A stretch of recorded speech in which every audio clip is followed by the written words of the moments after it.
Testing audio. Look good. All right. Hello, everybody. Welcome to WLDL 2025 Exort Division. Upper bracket semifinals between 5 Rajiv and Lemur Legion. I'm joined here by co-caster Granola. Say hi, Granola. Hey, how you guys doing tonight? And we're in for an exciting one.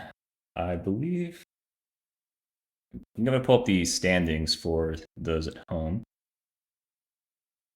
Let's see. Yeah. So for the standings for these teams, you can see that Lemur Legion won out the division. They had a really solid record. They also had like one of the lowest team MRs in the league, so that's quite impressive by them. And Fiverr Jive, I believe the story with them is that they were actually in the upper division in WEX, but due to their performance, they dropped down to this league. Yep. And so I'm not sure why they're ranked 2, even with a worse record than some of the teams on this list, but they're ranked number 2. And if we take they did play each other earlier this season, though. Yeah.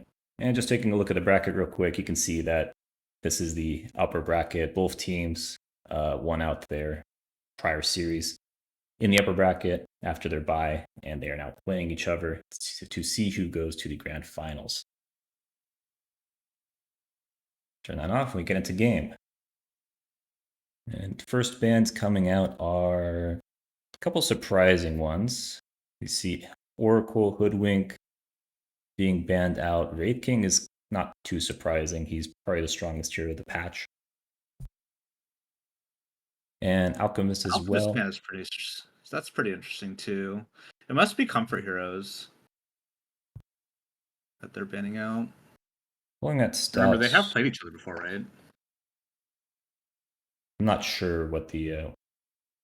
I think, yeah, from what I've heard, I think Lemur 2-0'd them in a prior series. That was in the Discord. I have not verified that, though. Yeah, that's correct. Yeah, looking at unique heroes per player on 5, Greg, they have not played. They played Wraith King on Praetor and on one of the supports. So that is a hero they've picked before in the past. And Alchemist, Lemur Legion, let me see. Yeah, it's usually played as a position 2 by Jamin. So probably respect bans coming out from there.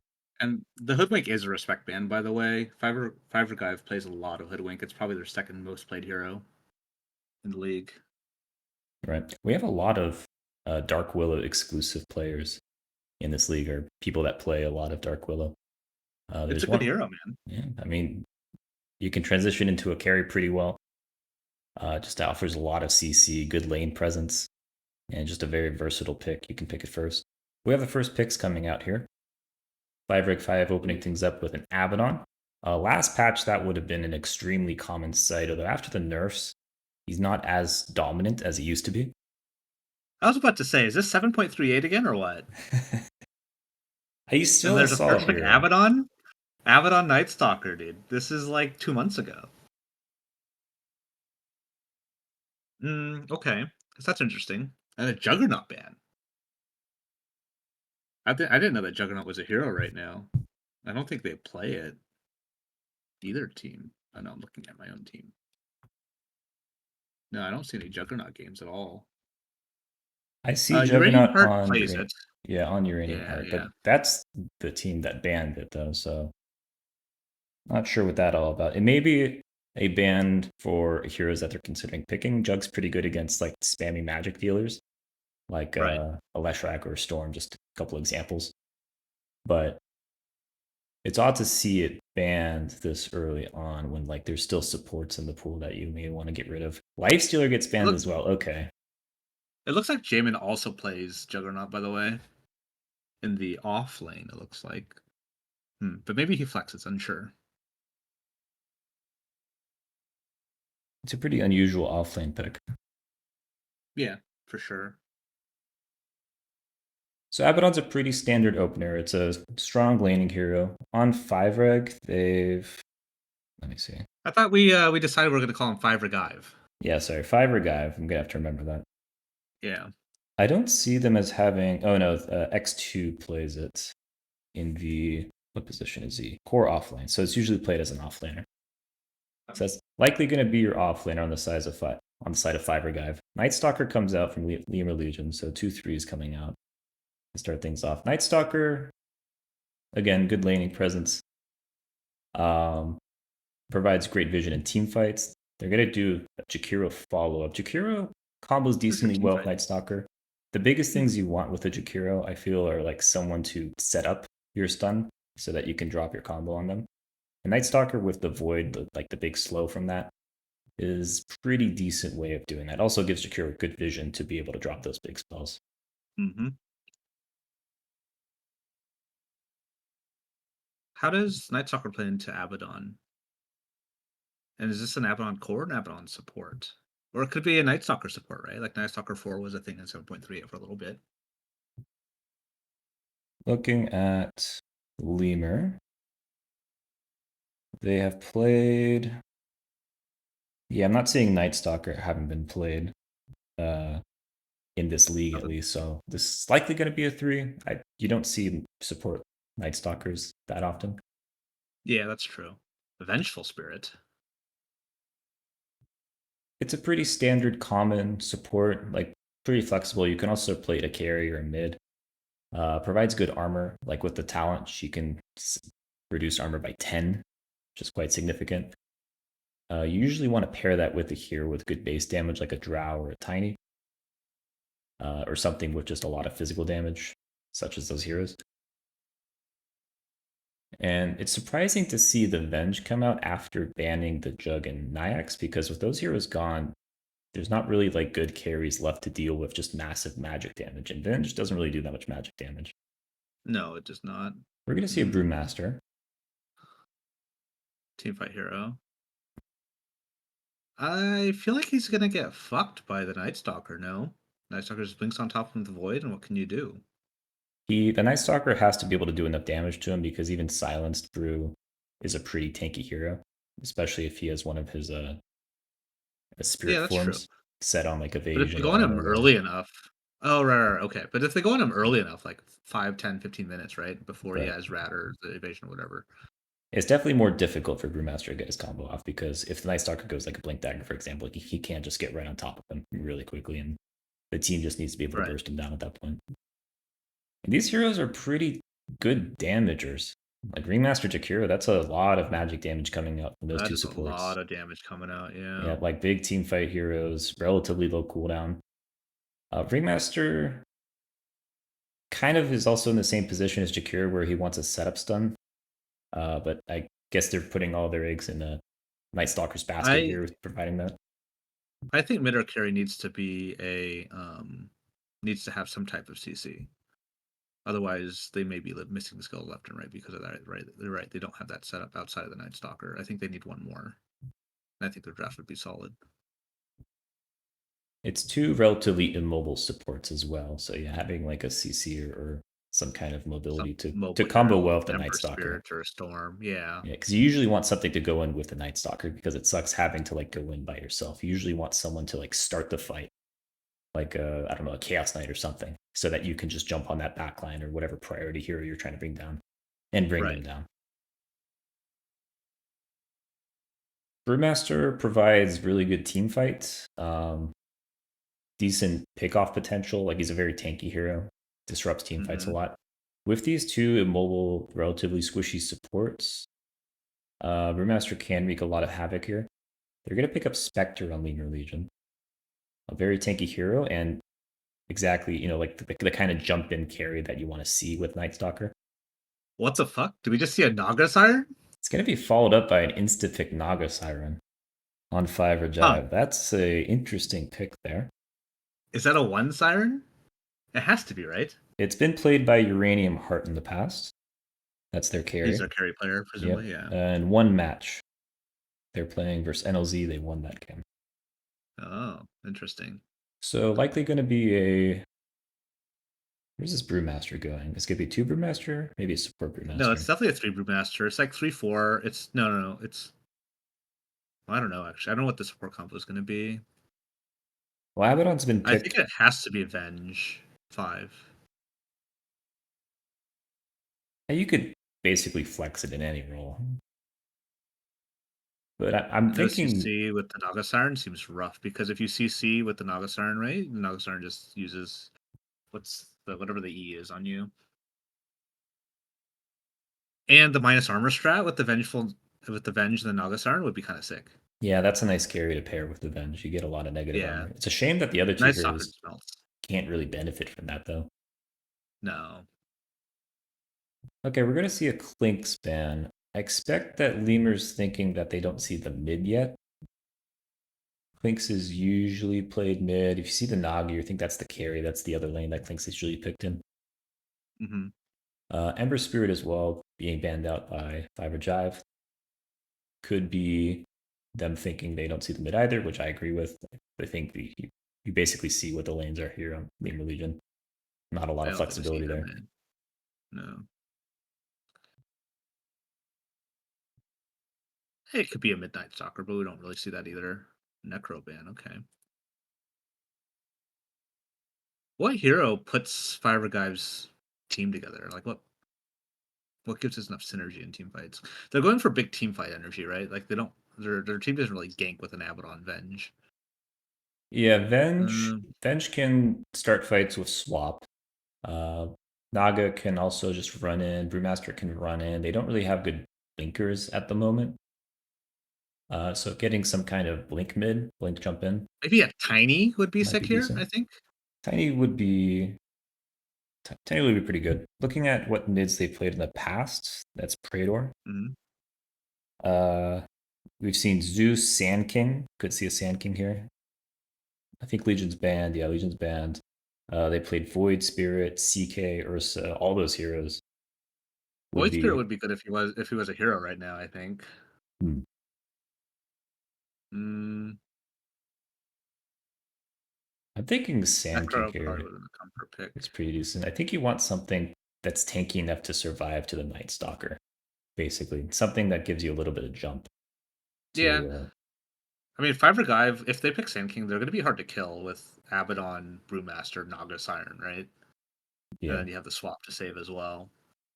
Yeah, both supports providing really good save. Naga Siren with that ultimate, able to just completely counter initiate a fight. I think it'd be a fantastic Tiny pick here. They have not picked this league yet. Yeah. Oh, Let's they're running see. out We of got 8 time. seconds left.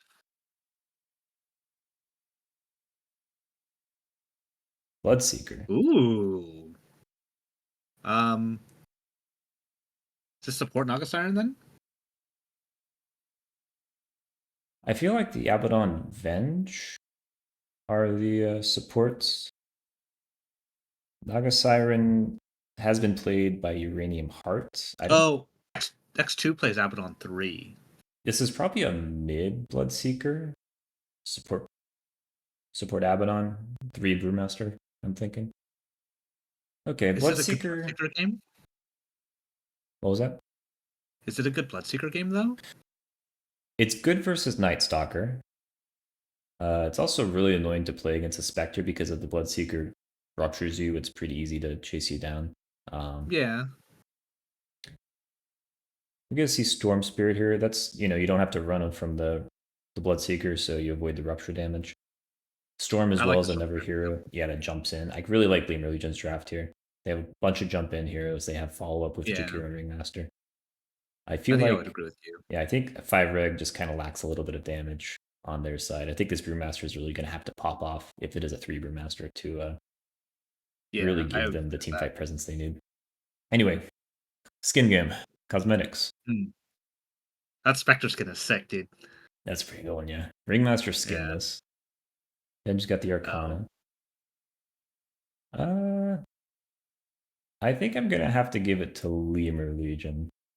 I feel like their aesthetic works better together. But Ringmaster doesn't have a skin though, right? Like I think the hero looks good enough by himself. that's like 80% of the Yeah. thing, you I mean, know? yeah, Lightstalker is kind of missing some cosmetics as well. Like And Naga has her tits out, dude. in terms of total cosmetics, I think Fiverr Jive hasn't beat, but I feel like just for team aesthetic, I don't think Fiverr Jive does not does not combo very well with their skins. I don't know, man. I'm gonna go with Fiber Drive because I mean the Naga has the tits out. The Abaddon has a Zeus hair. It's fucking look at that dude. It's fucking majestic. Look at that hair, dude. Oh my gosh.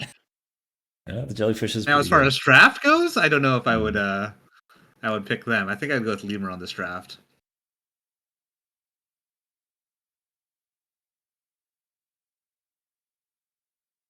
All right, let's see if my keybind worked. No, all right. Do that. All right. Let me change my setting too, so I can zoom out and stuff. There we go. All right. And we've started the game. We have Radiant running top, smokeless, and Dire has smoked up. They are going to be moving down to the southern part of the map. Star Spirit's dissenting, though. He's going to be running mid, placing that ward down. Was he smoked? No. No. Who has better first blood here? Night Stalker's not really a hero until nighttime. I think No, that's but 5 or Jive. no, but Jakiro Ringmaster still slaps, right? It's a lot of Spectre's not slows. really here either. Yeah, it is a lot of slows. I just don't know if they'll follow up damage. I don't think they're gonna hit each other anyways. They're just content to invade. Well, I think we can start by introducing the players here at the start of the series. We have on the Nagasiren, Uranium Heart, Popo on the bench, Praetor on the Bloodseeker, X2 on the Brewmaster, and Ray on the Abaddon. Actually, they're going behind the tower Oh, here. Just a second. holy shit! This is quite the aggressive play. Their smoke ran out, so the tower saw them with the day vision. It's nighttime now. Yeah, but nothing's happening. Seems like Dire is kind of content to just walk away from this. Oh, dagger used. Yeah, probably just slow them. Okay, Bounties. immediate tip, huh?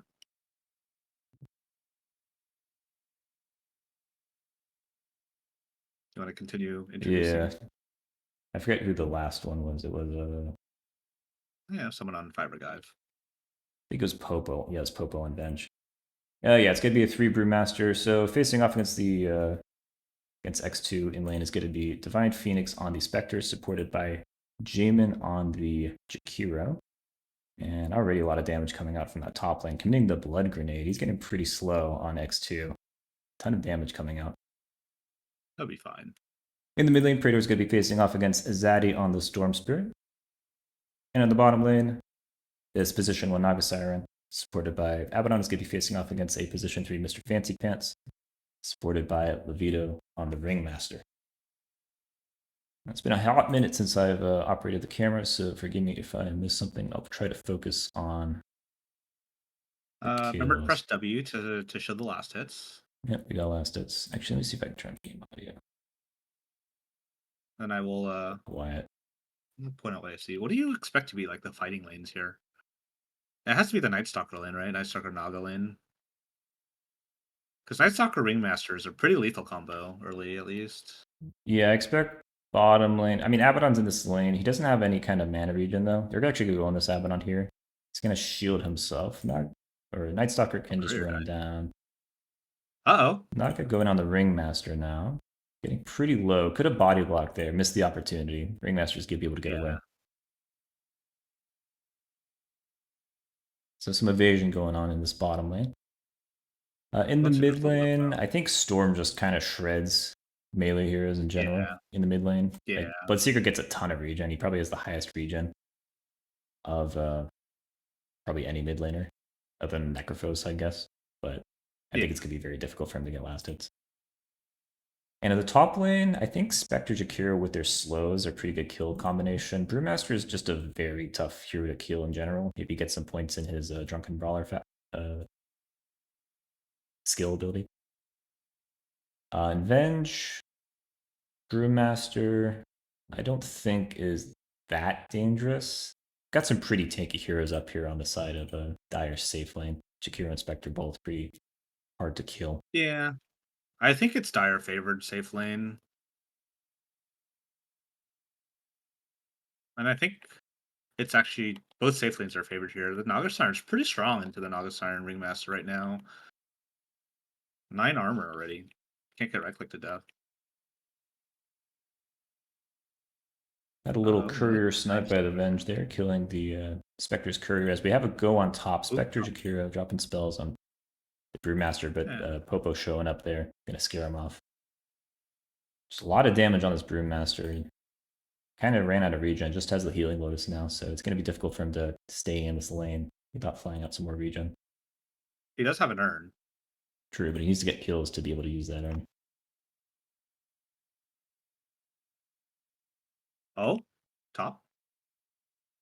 Top, ooh, yeah, one on the Brewmaster again. Jakiro getting really Hero's dead. low. Chased by the Venge. Venge is going to get the first blood there. Spectre Nice job. chasing after that Brewmaster, getting him really low, but not enough to get him down. Did not get the earn charges for that though, because Brewmaster was too far away. So that item so far not really helping much. Maybe that's why Spectre was chasing, to prevent the urn charge from happening. That's some big range. It's pretty high level. Mino on the mid lane. Bloodseeker getting really low to the Stormster, although if he went to this W, Storm could have been in a lot of danger there. He's going to turn around, maybe run at this Bloodseeker. No, they're just going to go for the water ends. We have a DC on the side of Brewmaster. A rage quit, apparently. There's 3 range creeps up here in this lane. That's quite a bit for That's a lot of range creeps, yeah. That'll give him level 4. I wasn't really watching the lane equilibrium. How did he manage to do that? That's crazy. They must have just been right-clicking each other a bunch. I guess so. And Spectre or Jakiro must have just been killing the creep so quickly. Yeah. Lane equilibrium is pretty nice mid. It's like perfect. Yeah, I think both heroes just nuked the wave with that little engagement they did. So this is a completely fresh wave that just touched each other here. And they're even on CS too. I mean, Bloodseeker has 3 more denies and 1 more CS. So I guess it's like half a wave worth. Yeah, so looking at CS so far, Bloodseeker's in the lead, although not by much compared to his counterpart, Storm Spirit. The safe laners, likewise, very similar. Naga just has a 3 creep advantage over Spectre. And the offlaners, there's a little bit more of a difference. Brewmaster eking out a bit more from that top lane than the Night Stalker. It's actually quite surprising seeing the Night Stalker only at 8 CS in this lane. I would have thought that this would have been a better lane for him. There's a lot of minus armor on the Naga Siren, right? You never really play against the Naga Siren anyways, so you don't know you don't know that matchup, right? Like, you don't know what your strengths are, your weaknesses against that hero. It's only 2 minus armor at this level. It's not the end of the world. Apparently they're having difficulty contacting the player that left, so this might be an extended duration pause. Well, we're here for a 5-hour cast, I suppose. Oh yeah, the reminder to the viewers, if you didn't watch the last series, that was it Fiverr? It was one of these teams. It's Fiverr, yeah. Yeah, Fiverr. The last series they were in best of 3 lasted 5 hours and 4 minutes. 2 games went over an hour and 10 each, I believe. That's 3 hours too long, sir. That's very long for a best of 3. And this series started half an hour late, so already not looking that great in terms of time.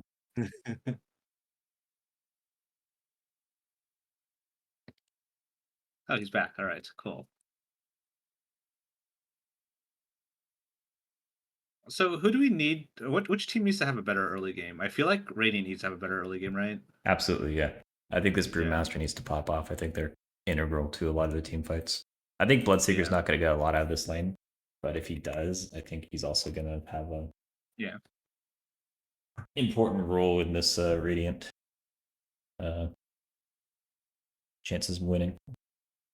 But we're unpaused here. Brewmaster did come back. And still vibing with very low HP in this top lane. He's vibing, dude. Oh, we have a Storm Spirit getting hit by a Blood right in mid. He's very low. He has 2 bottle charges, 3 tangos. He's fine. How far off is Bloodseeker from? Bloodseeker's going to be diving this. Storm Spirit getting so low. Pops the Fairy Fire. Has bottle charges, not using them so far. Oh, he gets the stun off? 1 right click? Oh, we got him. You got him. Bloodseeker did get the XP though. So I think Bloodseeker's going to be happy with that.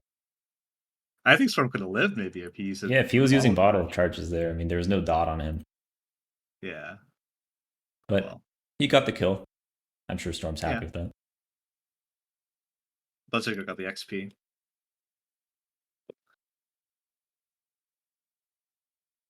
Looking at mid, we have a Ringmaster rotating on this Bloodseeker. Bloodseeker's actually going to be going top, though. There was a bit of a pull here by Jakiro.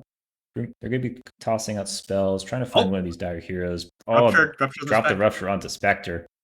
That's going to be Spectre's a dead. dead Spectre. Nice. Huge damage coming out from that level 3 That's a Blood nice Red. rotation. That was fantastic, actually. Yep. Brought the other support up too. Yeah, when you have the big team, level 6 like Rupture, it's really good to just go into a lane and use it off cooldown. Figure guarantees you a kill like that. So theoretically speaking, because they rotated the other support, Night Stalker should be in trouble bottom. He should not be able to lane right into this Naga Abaddon lane. It's a lot more. They're He should actually, be we have a go top right now. They're diving Brewmaster, Ringmaster, channeling up his Tame the Beasts, getting him really low. Spectre's gonna be running this guy down. Yeah, he's dead. He's not getting out of this one. Oh, the body blocks. Nice. Nice body blocks by the Ringmaster. I want to note that Good. he was doing the diving, by the way. Who, the Ringmaster? He was behind the tier 1. No, the Brewmaster was behind the tier 1. Oh, yeah, sorry.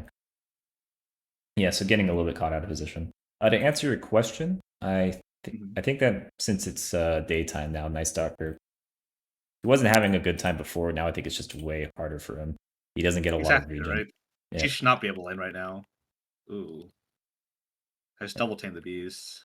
Yeah, a little rotation there by the Ringmaster to scare off those heroes who are doing a bit of damage on the Night Stalker. Rupture is available on the side of Bloodseeker. He's not really in a lane where he can really utilize that, so I'm curious to see if he rotates. He's got a shield rune as well. Look top, Shakiro. Shakiro getting really low by the Brewmaster. He's going to be running away, has the Urn Charge on him. But Brewmaster now is going to get turned on by the Spectre. Spectre's just going to be right-clicking him. There's a Venge nearby with a stun, so I don't expect this guy to go down. Yeah, he's fine. Yeah, he's just going to back out of there. Where'd the Bloodseeker go? Bottom. Bloodseeker came down south, used the Rupture on the Night Stalker, gonna try and TP. Oh, the box! Canceled. The box canceled the TP! The box canceled Night Stalker's TP. No. Didn't have a chance before, really doesn't have a chance now. They're gonna turn on this Ringmaster now. That's a disaster. Blood right. This Bloodseeker's gonna go off, dude. Brings him low. Holy shit. Storm's in. Storm's gonna go on this Naga Siren in the back, although she has a shield rune now. Gonna keep a relatively high HP. Storm now getting almost getting caught by that blood right. I think that's gonna be a dead Storm. He still might be dead though. He's running away. Doesn't have that much mana. He's gonna be able to ult. Whenever he chooses here, maybe just trying to bait the Bloodseeker under tower before doing it. Yep. Yeah, getting the Bloodseeker a little bit out of position, wasting time. Got a TP for that. That's space. This Bloodseeker impact is pretty good so far at 8 minutes. Yep, definitely taking advantage 4 kills. Yeah, Rupture timings.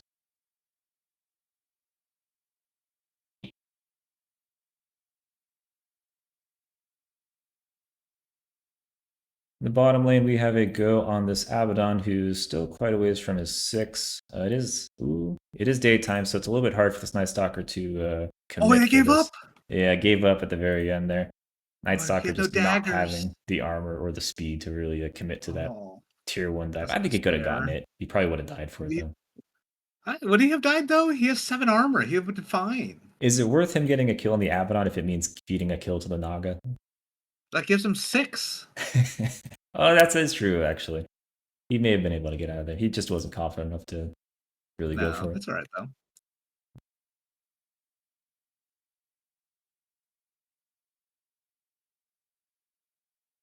A bit of a quiet moment as it is daytime. Dire's probably not too keen on starting things. Brewmaster's going to be going on this Spectre top, actually, as I say that.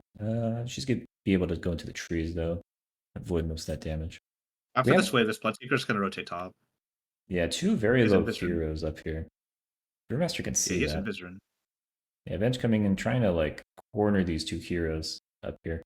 We have not seen anything from the Storm so far. Just that rotation bottom, which did not find a kill. It's very difficult with that Abaddon in lane because whatever hero you go on just suddenly has an extra 300 HP from the shield. Oh, he's invis. Going top. Rune's bottom, so he's going to miss it. Oh. Yeah, I feel Radiant. like we're gonna be on Bloodseeker watch for the majority of the mid Yeah, game here. Dire has a ward here, so they probably feel confident that there's no Bloodseeker here, but that's couldn't be further from the truth as they're Uh, going to drop Rupture on the Spectre. Vengeance going to cancel that TP. Nowhere to oh, go. That's a dead Spectre. mm-hmm. Praetor now kind of setting the tone for this game as they find yet another kill. 5 kills on that Bloodseeker. Bottom lane, this Night Stalker is just soloing up against this Abaddon and Naga. Can Oh, afford to do that. He's actually going to pop ulti. There's a Ringmaster now doing a ton of damage, but the Night Stalker is going to go down to just the damage coming from the Naga Siren, just all those oh, they illusions. could have turned that on the Ringmaster too. Only level 5, but Probably. it's a safe play. This player doesn't seem too comfortable on Night Stalker, I'd say. Oh, mid. Oh, mid, we have a Storm diving, the Bloodseeker, going to be able to get the stun off. Spectre He's fine. came in as well, but he's just going to be able to run away. He's so Oh, fast there's right no now. mana. Max speed, no mana. He's going to try and TP Oh out. Will no, go down. disaster, dude. Oh my gosh. Yep, Core is dying left and right on the side of Dire, and they're going to look for more Oh, here. Bloodseeker dropping the right on Spectre. Although there's a Kuro here now. Dropping the Ice Path, scaring them off. 4 Radiant heroes here. Just the Abaddon on the bottom lane left. Night Stalker here's now. No ultimate. Going to try and bring this low Bloodseeker down, but he's facing off against the hero that killed him just a minute ago, the Naga Siren. Illusion's just chasing the Night Stalker away. yeah.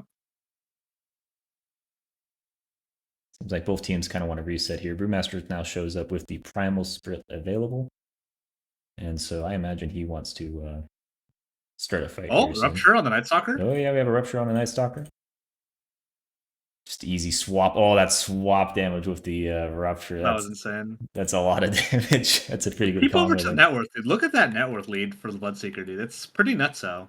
Oh, yeah. 2K net worth lead over the Storm Spirit at 12 He's minutes. the majority of the team advantage they have here on radio. Yeah. They do have a 4K net worth lead at 12 minutes, which is crazy. So the saving grace of Dire is that I think their team fights better. I think Radiant has good pickoff potential, and they're effectively utilizing it right now to get these pickoffs with like the Rupture and the Venge, and soon to be the Brewmaster as they push this tier 1 mid. But Oh, double damage. with Brewmaster coming in chasing off against the Spectre, Bloodseeker actually going to be running her down with double damage. Just Dire not really able to do anything to these Radiant heroes. Double damage Bloodseeker when he's this far ahead is a very scary sight. Yep. And Radiant are going to be finishing off this tier 1 mid. And that's going to buy him a lot of map space, as that is the last remaining tier 1 for Dire there. Interesting to see how Lemur Legion plays from behind here. Well, they're going to get nice cash infusion here in a second as Storm finds himself 3 bounty runs. Nice we have box. another fight mid as Night Stalker walked into 3 heroes, or no, he got swapped in. Yeah, he's probably from the wave, got swapped, got ruptured, nowhere to go. Well, he got swapped and ruptured, and then he got boxed by he got the escape deck, right, from the Ringmaster, but he walked out of it towards the other heroes. Oh, interesting. So there's a chance he could have survived, maybe, but it's unknown. Brewmaster and Storm find each other in top, but they're just going to walk away from each other. As Radiant starts to apply the pressure and pushing these heroes back behind their tier 2s on the side of Lemur Legion. I think Night Stalker having a rough game is pretty unfortunate for his team because he's the Templar setter from 10 to 20 minutes, right? I guess the Storm could as well. The Storm is content to farm right now. It's not a fun hero to play with or as when you play from behind, because you need to be able to just go do things by yourself. You need to be able to kill supports by yourself. And he can't go on, like, who does he go with? He can't really go with a Jakiro with a Ringmaster, right? Those are pretty defensive supports. No, they drafted around him. Like, they got the Spectre and the Storm, and those heroes can jump in with him. They're pretty good at that. They just need abilities, not items, to do that. But they're going to find Night Stalker again. Where's the Rupture, though? Rupture's going to be... Rupture? Yeah, no Rupture yet. Radiant's going to be... Cam? Yeah, Radiant is kind of hanging around this mid tier 2. They probably want to get a pick off before trying to push this tower. He's gonna go on this Night Stalker. He doesn't give a fuck. It has a level 6 Night Stalker. The Bloodseeker up just level 7. For a second there, Bloodseeker's Bloodseeker was level 5 11. levels above the Night Stalker. That's crazy. It's not something. Yeah, it's daytime now, so I don't think that Night Stalker can hang around here anymore. Spectre's also level 7, by the way. They're the 2 lowest levels in the game. They only have 2 kills on their Yeah. team, so there's just not a lot of XP to go They around. Dire has to find something because the Spectre is not going to be able to outfarm a Bloodseeker and a Nox Iron, right? There's no way they can do that. They Yeah, have to find kills on the map somehow. They have to do something. They have to smoke. They have to find something. they have the better team fight in my opinion, so they have to try and do team fights. It's just difficult because Radiant have such a huge lead right now. I think they have to take a fight under like Vision or under a tower, like what they're doing now. Actually, Yep, Radiant's gonna start the fight with a swap Rupture on the Night Stalker. I don't know if you want to be committing these big abilities on that hero when he's so low. Oh, Spectre's Avenge gonna come died! in now, find the Venge, gonna fly out of there. Nice. Brewmaster getting low, no ultimate off just yet. Nice, Nice Wheel of taunt. Wonder by the Ringmaster, finds 2 heroes. Brewmaster getting super low, finally pops the Primal Storm, jumping in on the Bloodseeker. This would be a huge kill if he's able to find it. Abaddon's super low behind him though. He's gonna pop. This is a full HP Bloodseeker though, as he's just gonna turn around this Storm Spirit. Brewmaster, meanwhile, keeping a whole other team at bay. Trying to find pickoffs. Brewmaster's gonna be popping out of his ultimate though. Gotta go. Yeah, that's gonna be a dead Brewmaster. This is exactly what they needed. Bloodseeker, what are you doing? Night Stalker respawning. Yep. No kills. What a mad lad. No ability to heal up. Night Stalker's just he's dead. Trying to chase off this Bloodseeker. It's fine if he dies when he's this low level, but the Bloodseeker's gonna go down. That is a huge kill, and they're gonna find the Venge afterwards. Wow, that was the fight they needed, right? Absolutely. Shit. They popped so many spells on the Night Stalker. I think that's like the least worth hero in the side of Dire right now. I feel like you need to do your spells on Storm Spirit or Spectre or someone more important than him. But they get the Night Stalker, but that's exactly what Dire wanted. They just wanted that like big team fight where they can really utilize all their heroes. 4,000 gold swing, by the way. Yeah, under 4,000 EXP swing. Yeah, the Spectre's back in the game. Oh yeah, it just takes a team fight like that to really turn the game. Ooh, Spectre looks like she has Orchid coming right now. That's pretty good. Or does she have Orchid? Where's her courier? Yep, the Orchid's here. Okay. So she's cooking now. She can go on shit now with whenever the Night Stalker shows up. They can make plays. How's this Naga start farming? Naga is number 2. Yep. Just find the Bloodseeker, although I imagine that she is going to soon surpass him, just because this hero farms insanely well if you're able to split up the illusions and farm effectively, which it seems like she's doing, hitting multiple camps.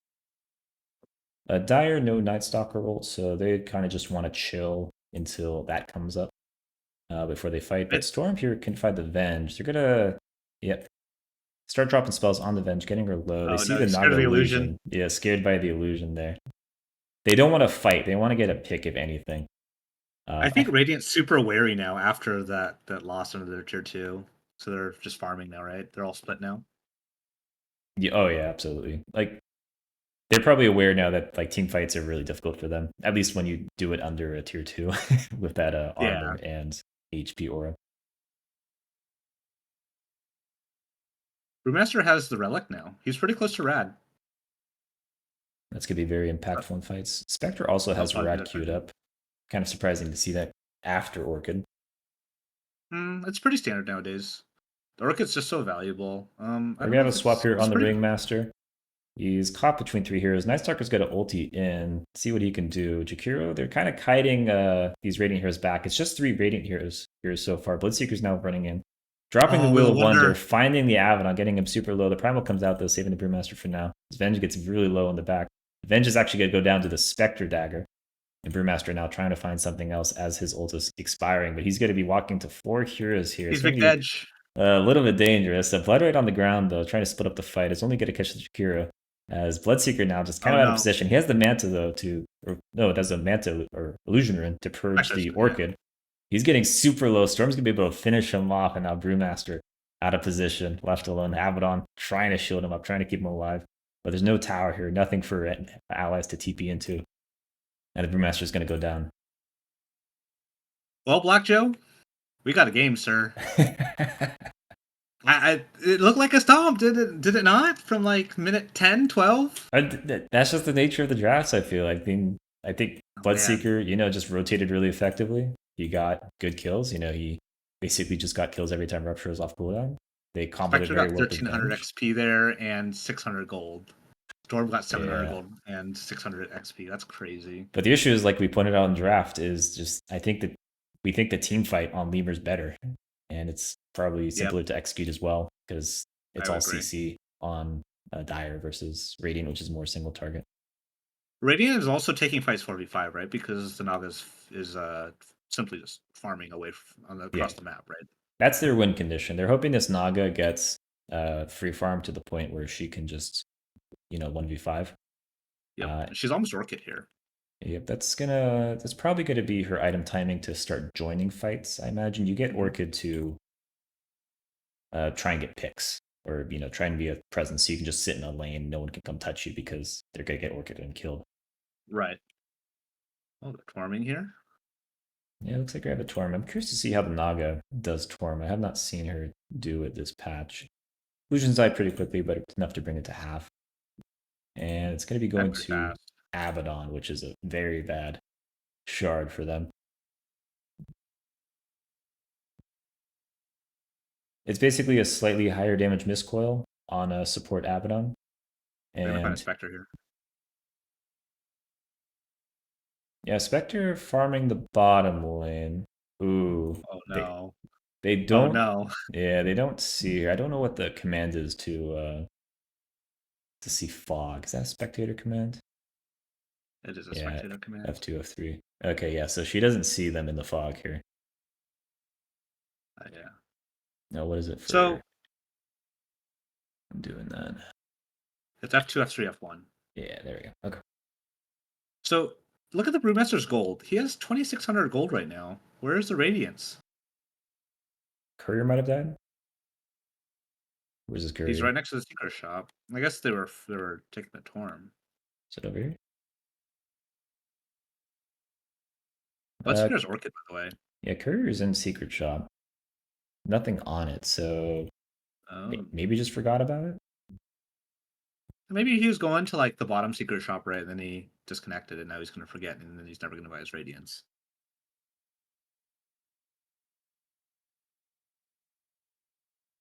Hmm. Bloodseeker decided to not finish the Mjolnir, by the way, and went straight Orchid. And it's a pretty good Orchid pickup, actually. Their team survives on pickoffs, and so any kind of Yep. pickoff items, I feel, are going to be the most useful for them.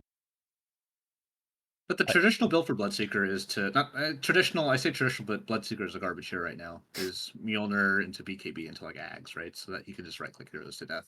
The magic build's no longer a thing. I feel like this is a step into the utility, which could be fine for a mid, but it doesn't give him his like full right click potential, right? Like he could take over the game at 25 minutes with that build. yeah, you may be looking at more of a magic damage kind of hero pickoffer. Yeah, Bloodseeker this game, they're more reliant on the Naga Siren to be really doing that right click damage. Because he like did with not. good Go ahead. with Avenge on your team, I feel like you don't want to be doing like long fights. You want to be swapping heroes and just exploding Mhm. those heroes to give you a 5v4 advantage instantly. And so What's interesting building is good. he didn't take a level 10 talent. He's level Uh 13. that's actually surprising. I think you normally see the spell amp. It's a very strong talent. On Magic, you do. On right click, you see the attack speed. The attack speed's really nice too. But then you have to go like Mjolnir to like amplify that even more, right? I mean, the Orchid does magic damage. Maelstrom does That's magic true. damage. Your Blood Ray does Yeah. magic So, damage. So you do already do a lot of magic damage. All right, Spectre probably feeling like something's happening. Maybe they paused. oh, TPS? Oh Oh no. no. Rusher comes out. She's TPing. Fuck sorry, AFK from the Storm Sphere. We have a interesting Oh situation man. here. So does Spectre make it out here with the 1.4 seconds left? Do they have a stun? The Venge, Brewmaster does not have a stun. Bloodseeker does not have a stun. No, Abaddon they does have not have a Venge. It's stun. Venge. Is Venge in range? Yeah, absolutely. It's going to be a swap. Swap is instant. Okay. 1.4 Let's see. seconds. By an instant, you mean in Okay, after so the the only way out for Spectre is if Jakiro does the ice path. He's actually casting it at the Yep. moment, Yep. and I'm Does not he gonna hit draw the it. vengeful spirit though Yeah, before the swap? he has to hit the Venge in order to save the Spectre. This is a really awkward tactical pause here. I think Spectre gets Yeah. out. I He have full has to faith that land Spectre this gets ice out. path.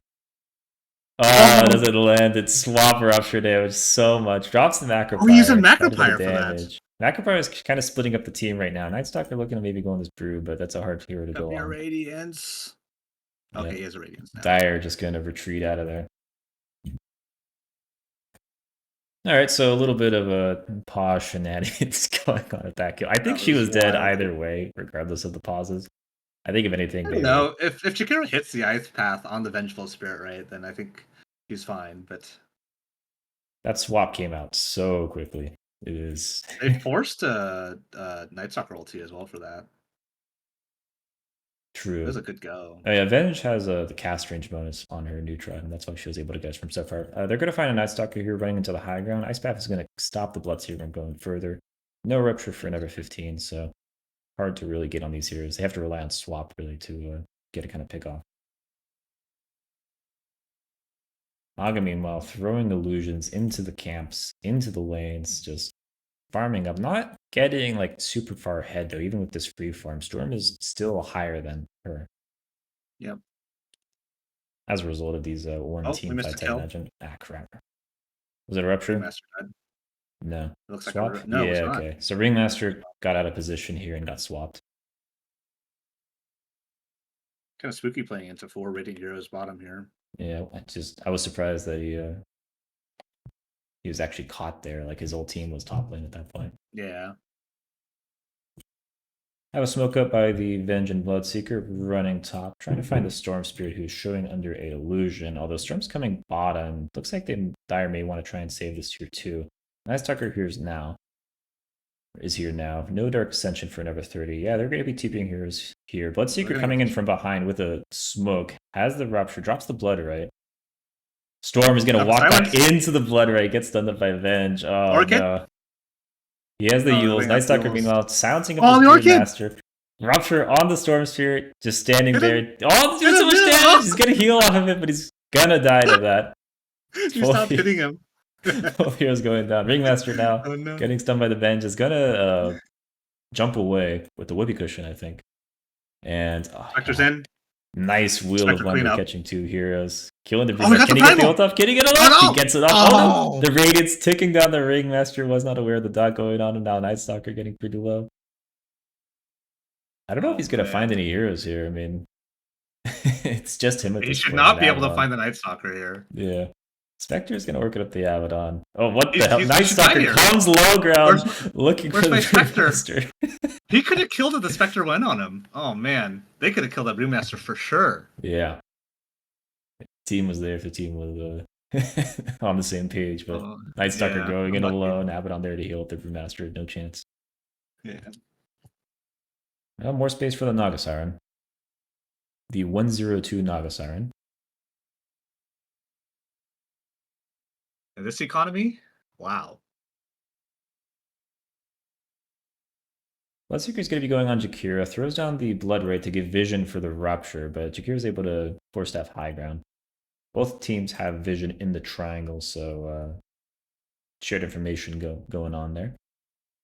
Mid, there is a catapult hitting the tier 2. Brewmaster might stick around, try and take the power shots, keep this catapult going. Yeah, it looks like they're going to be right in this tier 2.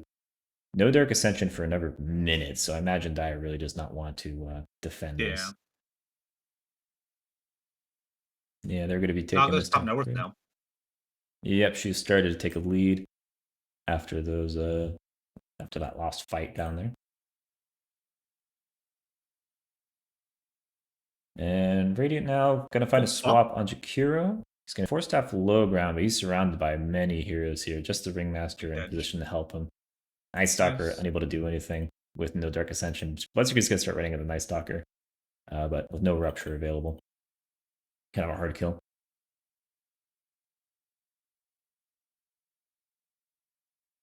Dire are definitely more reliant on long cooldowns than Radiant. That's the disadvantage of the draft. Radiant's going to be pushing high ground here without Naga Sire. Naga's still just chilling. See how much damage they did to it already? Yeah, it's quite a bit of damage. That's Jakiro, man.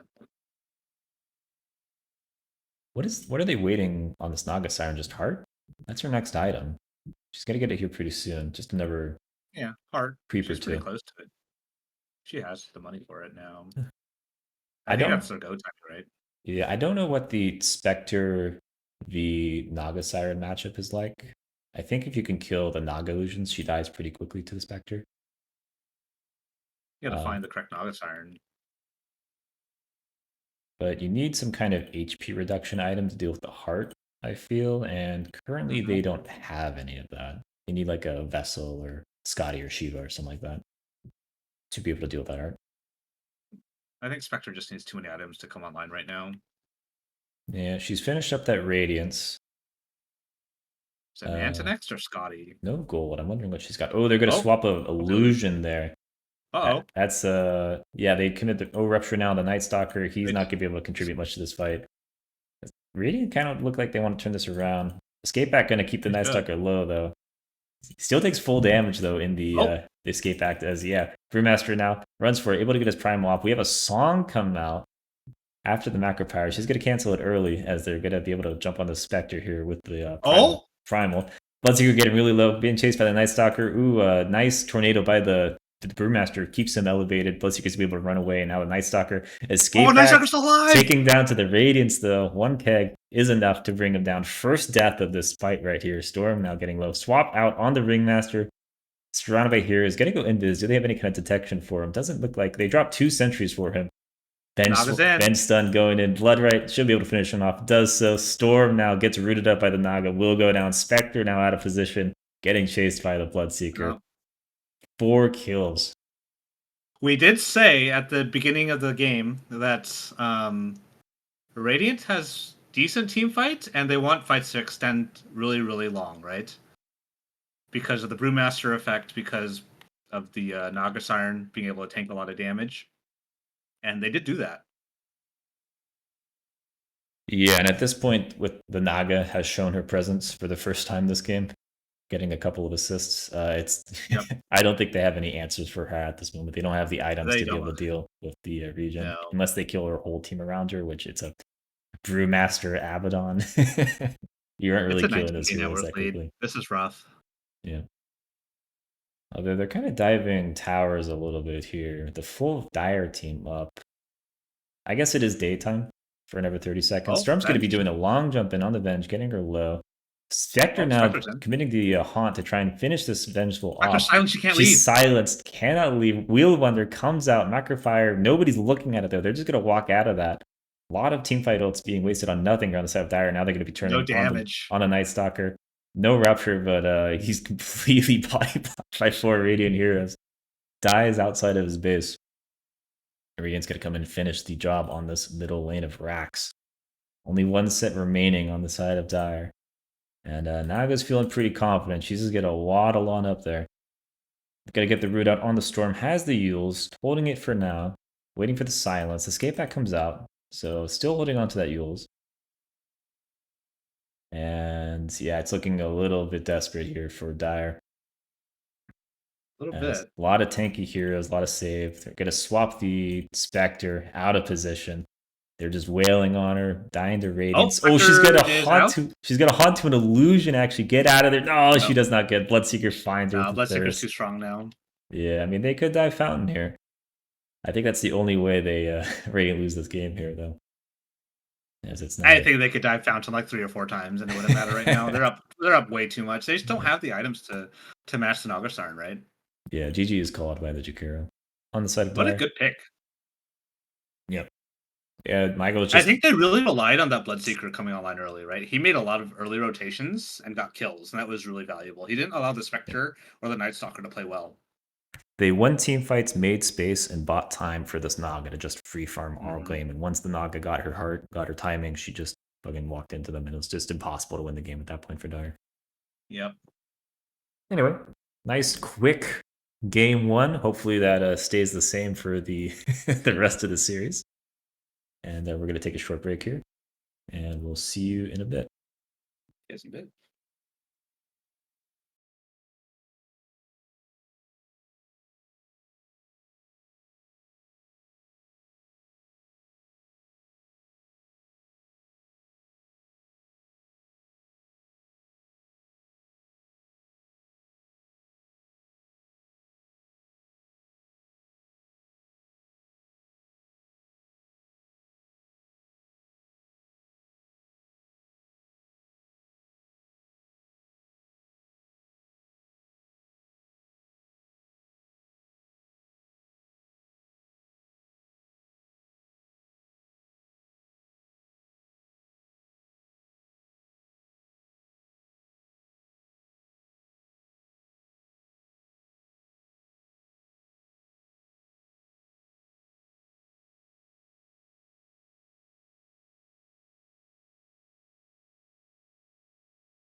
All right.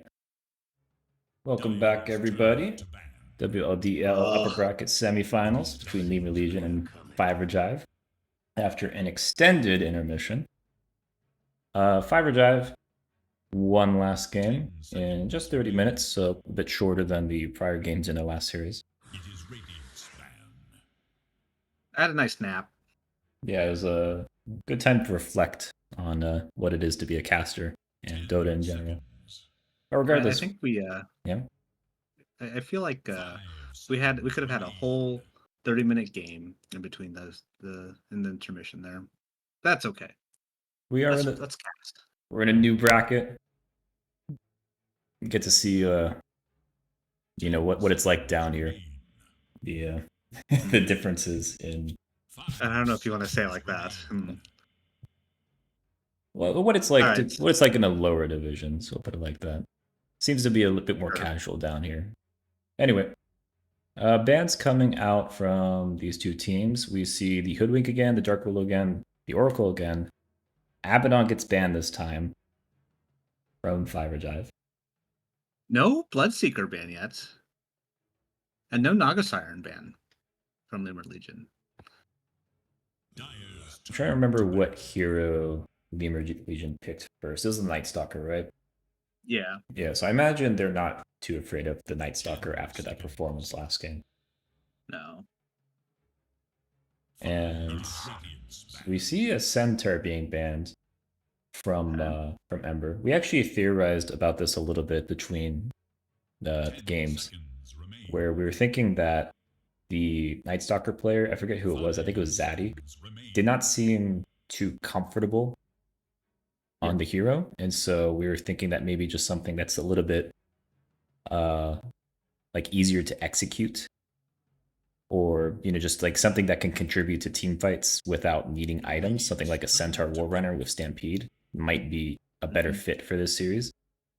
But we see the Centaur getting banned. I don't think that was banned last game. And obviously, I don't think it was either. yeah, no Night Stalker ban. Legion gets banned again. I think she was banned second phase last game. Do you think Fiverr Guy will just run it back? I think if the Bloodseeker gets through, I think they're just gonna pick that again after that kind of performance. Yeah. Naga as well. I mean, Tide Enter comes out from Lemur Legion, so that's a hero that can deal with the illusions pretty effectively.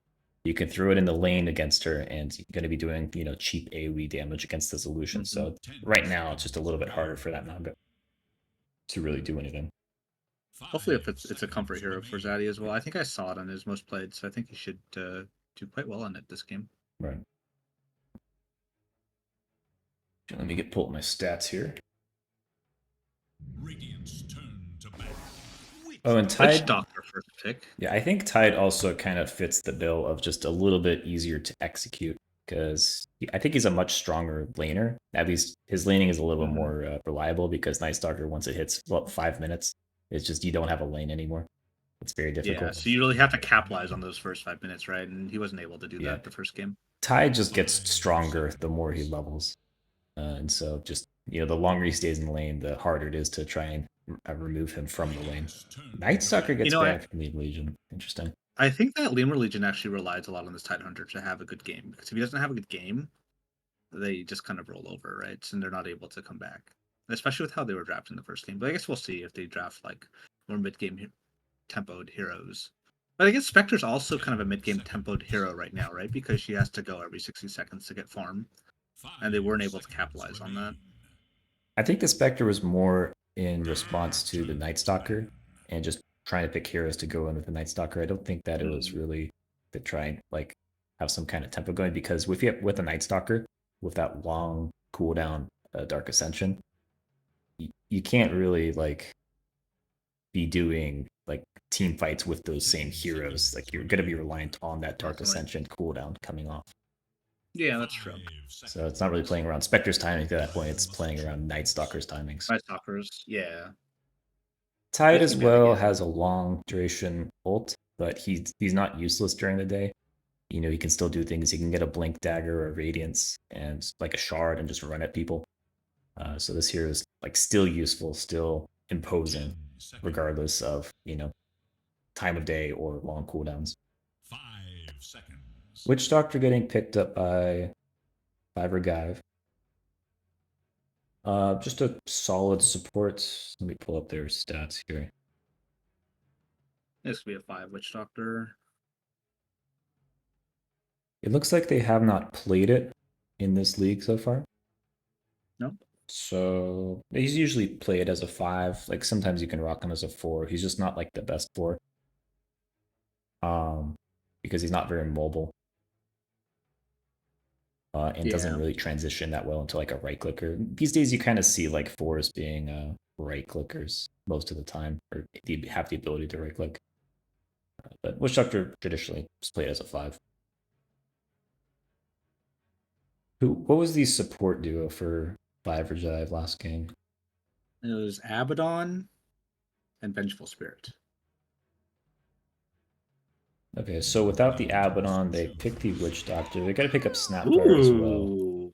So no Venge this game. New set of what I assume are support heroes. A lot of damage coming out from the support too.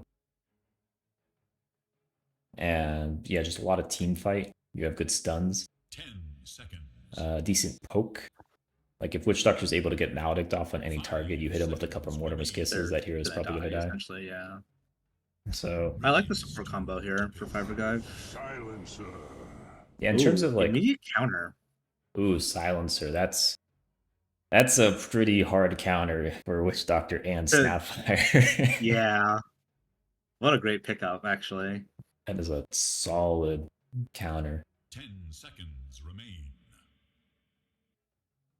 Yeah, that's gonna feel pretty awful as these supports do anything. Like your supports just don't get to use their ultimates until Silencer uses global. Nope. So they can't ulti unless they kill the Silencer first. If I'm Fiverr Guy, I'm thinking I want to pick a hero to try and bait the Silencer ulti, like an Animage or a Storm Spirit or something, because then your supports are able to do things. Ooh. Or maybe you just have like good sustained team fight. Is this a 4 Silencer then?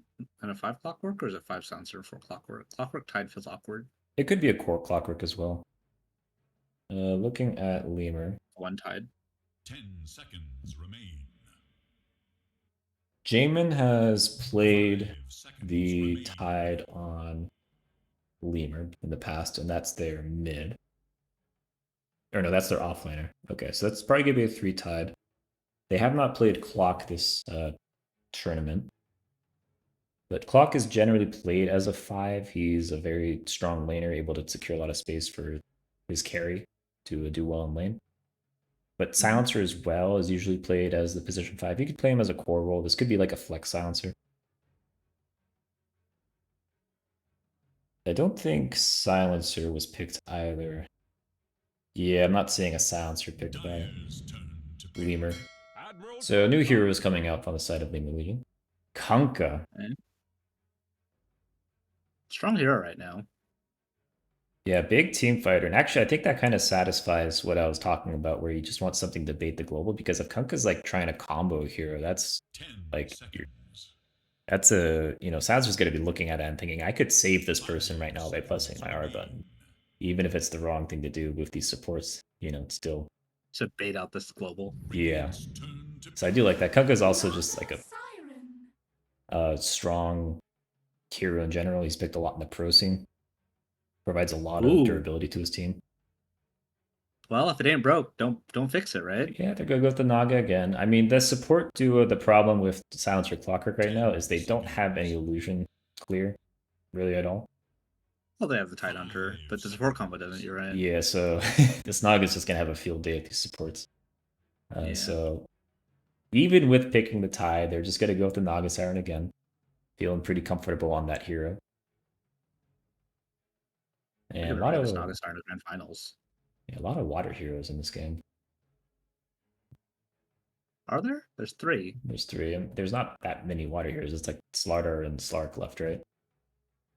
Is Storm Spirit a water hero? No. Why not? He is, he's the epitome of a storm, right? He's lightning. Storm can do water. Oh, I see.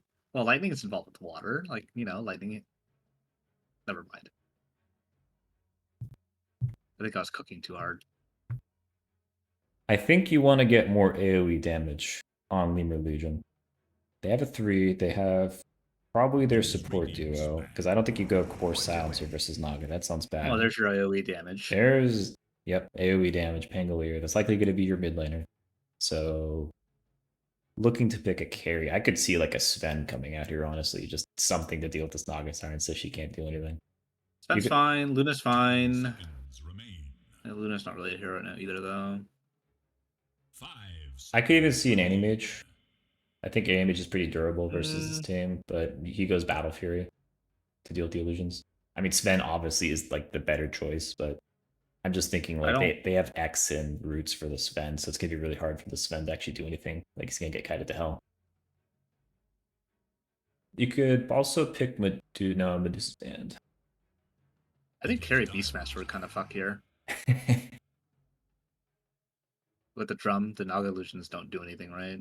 That would be a lot of damage. I'm just trying to think of Just like bags. carries that don't care if they're getting like kited to hell and also do AoE damage.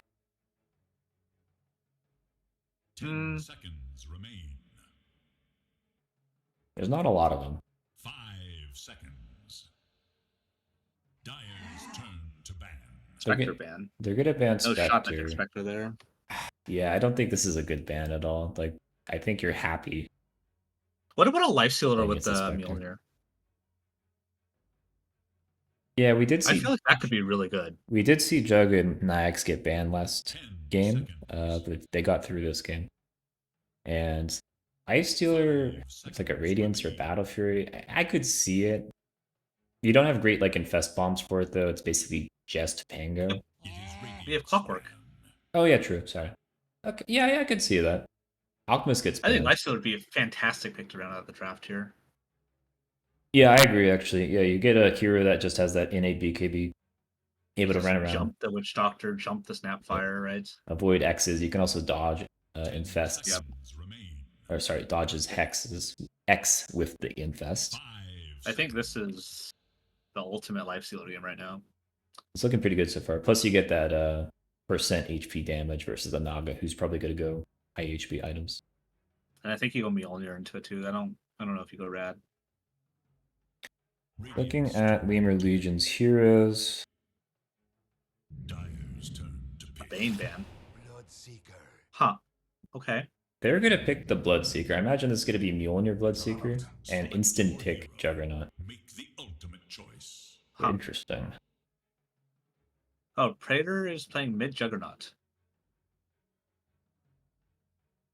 Has he done that before? I think I saw it Okay. on his player his game list. Not in this series. Uranium Heart has played Juggernaut, but Ooh. they're going to give him the Naga. Okay, Fiverr Guy wins the skin, the hats collection, Oh, the hats yeah. tournament. Look at that Snapfire set, dude. That is fucking sick. That is gorgeous right there. And of course, Naga showing off her boobs again. Can't go wrong with that.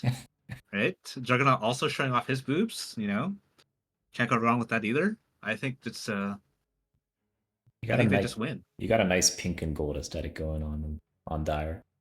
Whereas Yeah. top, it's not as glowy. You know, you're lacking those particle effects, and also just like the themes kind of clash with each other. Not a lot of like cohesiveness going on there. The Tidehunter's kind of boring. Yeah. Clockwork just looks. What is that Clockwork skin? Is that like a dwarf Warhammer skin or something? It looks like a big belly. The Bloodseeker set's kind of cool though. Yeah. I concur. But I think Fiverr Guy has this in the bag. Draft wise, I think they still have it. I think Fiverr Guy still has the favorite draft here, just because I don't see anything that counters this Naga super hard. Maybe the Tide will. I'm curious to see if they're going to let her farm for 30 minutes again and then just join a team fight and win the game, right? I think Dire it, definitely. I think it depends on the tempo of the game. Prepare Yeah. yourselves for the main event. There. Ooh, big circle's coming out Masterpiece. with a question mark. Ah, shoot, I gotta find the thing. There we go. Got our smooth cam. Okay. Dire's going to be smokeless running mid, placing a ward down. Radiant also has their ward down, so we're going to be seeing the Snapfire, probably the Naga there. A little bit of banter coming out from these teams, making fun of the 5 name. Radiant going to be taking over their jungle. Dire doing likewise on their side of the map. The one thing I see is that this silencer just really screws with the supports on Dire. Like, Yeah. Witch Doctor, like if Silencer wants to, Witch Doctor just doesn't get to ult this game. And that's massive. That's just a dead hero at that point. Well, same with the Snapfire, right?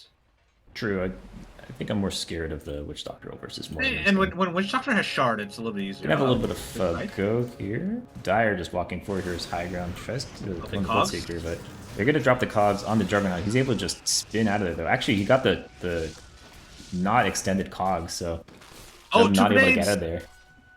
2 blood grenades, getting these heroes low. Juggernaut getting super low, taking down the blood grenade, but he's gonna be able to run away there. But a lot of heroes solo the Tango, who ends up going down. Kasky dropping him low. Snapfire actually gets pushed down by the cogs to the low ground. Nice. That was a nice cog play right there. Able to get him picked off, evading the right clicks from Silencer. This Juggernaut lane is about to be very rough. Yeah. This Jug just can't Look at those items, dude. He has no regen. No regen. And Silencer is just sticking around. He's going to throw it a Q. It's not going to be enough to kill on level 1, but... No, but he's not going to be able to have a lane. It actually sounds just kind of messing up lane eco in there. Anyway. We'll do introductions again real quick. Mr. Fancy Pants is going to be on Lemur Legion as the 3 Tide Hunter, being supported by Jamin on the Silencer. They're going to be playing against Uranium Heart, who once again is playing a Naga 1, supported by Ray on the 5 Witch Doctor. In the mid lane, we have Praetor on the mid Juggernaut. Interesting to see that, who's going off against Zaddy on the Penguin. And bottom lane, we have Divine Phoenix on the Bloodseeker, supported by Levito on the Clockwork, and they're going to be going against a 3 Kunkka, supported by, or X2 on the 3 Kunkka, supported by Popo on the Snapfire. Kill lanes, what are we thinking? Well, I'm more interested in watching this Juggernaut mid. Oh yeah? Than anything else. Well, he got his level 2, so he got that healing ward. Yeah, he has a bottle coming out now as well. But he's also... The Pingo is 7-5 on CS, the Juggernaut has 4 and 2.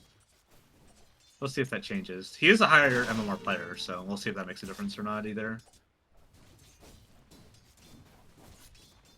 Taking a lot of damage. Other high potential lanes, I think the Nagasarn plays well. I think that once Tide levels up, they won't be able to kill the Tide. Their timing is probably now with the Nagasarn and the Witch Doctor Maledict to be able to do that. After 5 minutes, I think it's just going to be a Tide dominant lane. Then bottom, was it Bloodseeker, Clockwork? I think they can get kills in this lane. They can at least kill the Snapfire. Maybe not the Kunkka, but definitely the Snapfire. Yeah, I predict there's but going to be... Snapfire can also like leave cogs, right? With the jump. Yes, she does take damage for it though. They're going to be throwing a Maledict on this Tide Hunter top. He's going to be running away. Oh, one more right click from that Witch Doctor is going to secure that kill. He's going to go down to the Witch Doctor there. Yep. And they had to go on him now. Yeah, this is... I agree with you. This is their timing. Like, Tide Hunter just going to be harder and harder to kill. Like, once he gets a couple points in his Kraken Shell, he's just going to be unkillable, I feel. Juggernaut has 6 last hits and 7 denies. That's pretty crazy. Penguin has more denies, though.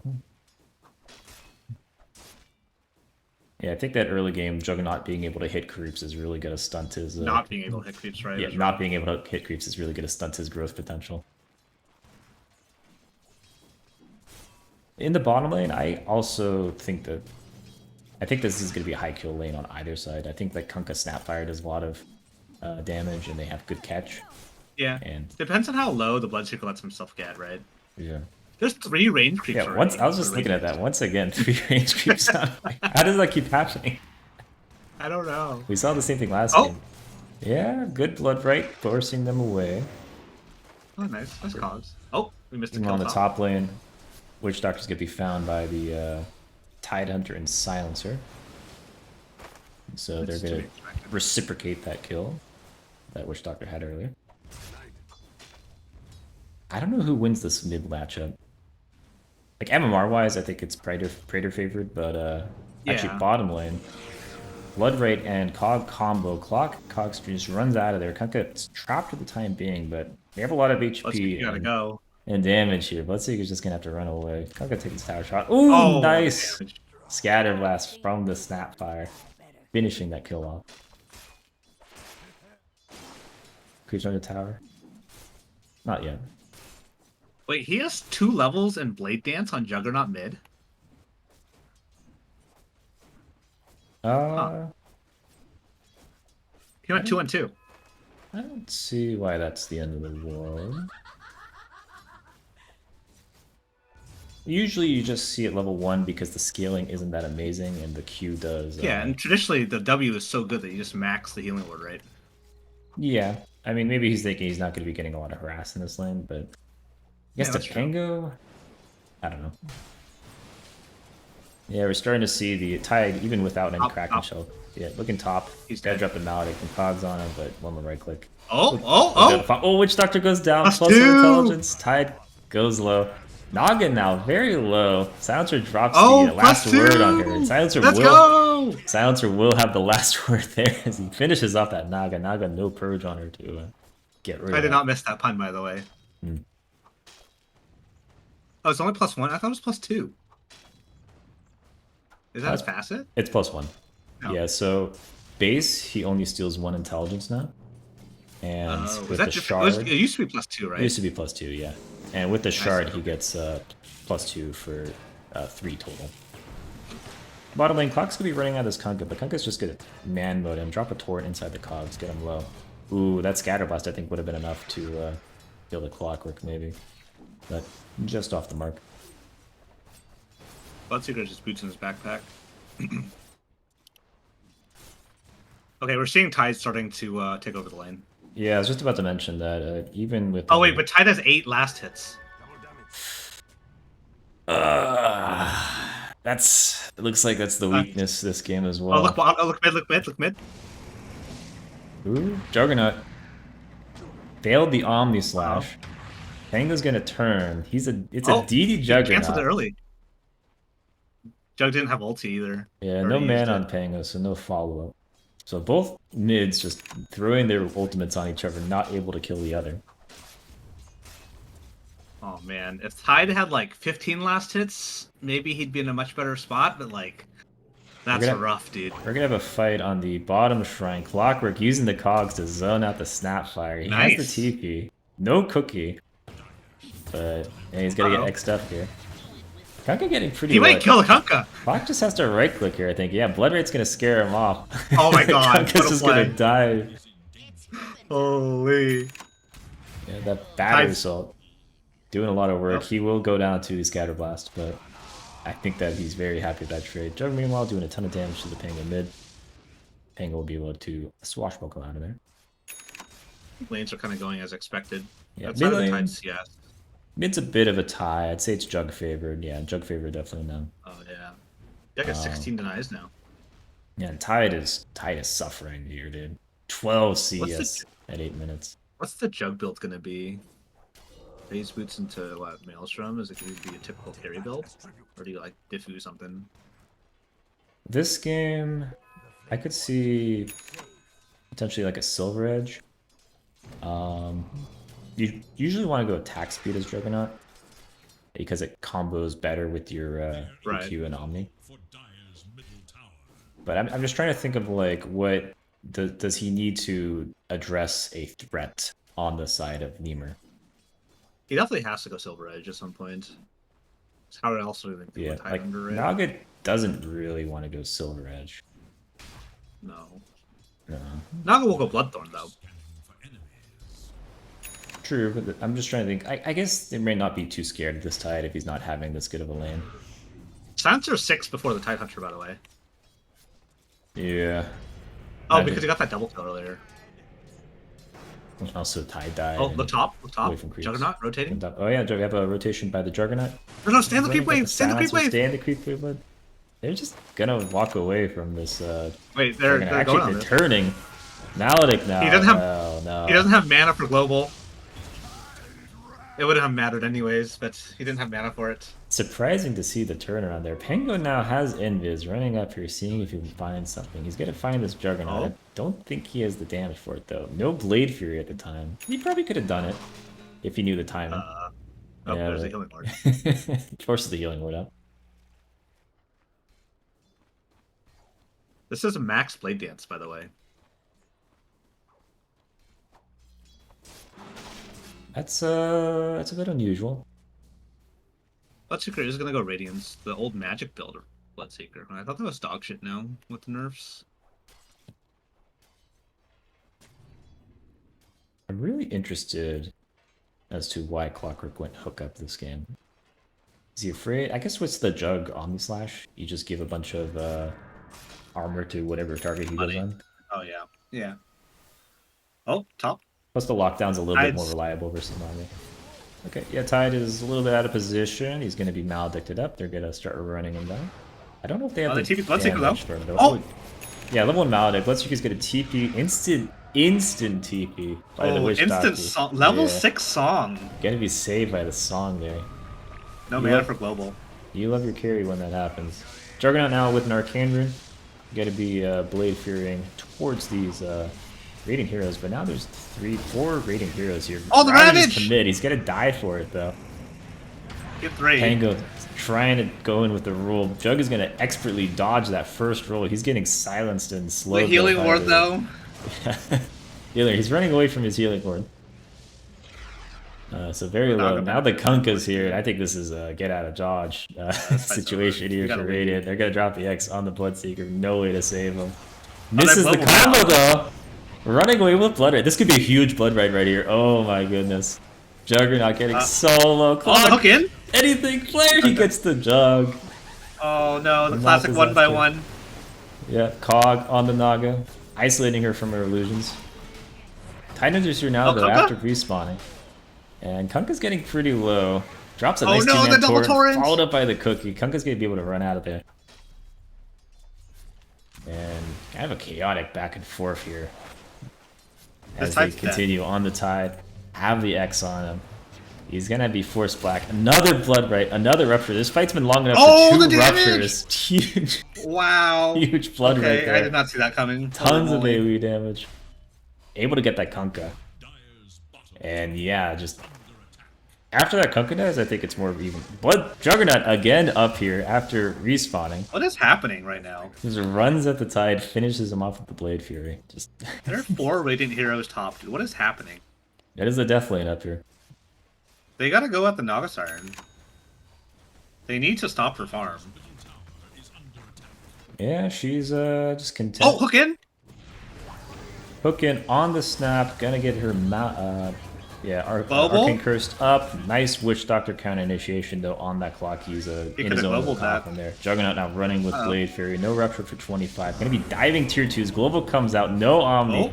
Wait, he purged the evolution? How do you purge the global there? I'm confused. Did he purge it? It looked like he did. Maybe it could be purged, right? Because you have reverberating silence. Maybe it was a bug. But the Jug diving tier 2s all by himself to try and get a silencer kill, probably not the best idea there. Jug Naga top net worth in the game, by the way. Bloodseeker's even with the Naga Siren right now. Naga's not really been using illusions to farm jungle camps yet. She's just been using it to farm lane. But we'll start seeing that when she gets her Manta out, I think. I think there's an item timing where you get like a specific set of items before your illusions can start killing camps by themselves. You may be waiting for that. It might be Manta. But she's gonna, left alone down here, she's gonna be able to take that tier 1 tower. That's gonna be the first tower to go down. We're gonna now working on this mid tier 1. I just 9th in net worth, by the way. Yeah, let's go over to net worth here. Oh yeah, all of Dire's cores are ahead of their Radiant counterparts. They're enjoying a 4k net worth lead at this point. Pango working towards that defusal. That's going to be a very important timing on him. Going Flaz on the Tide.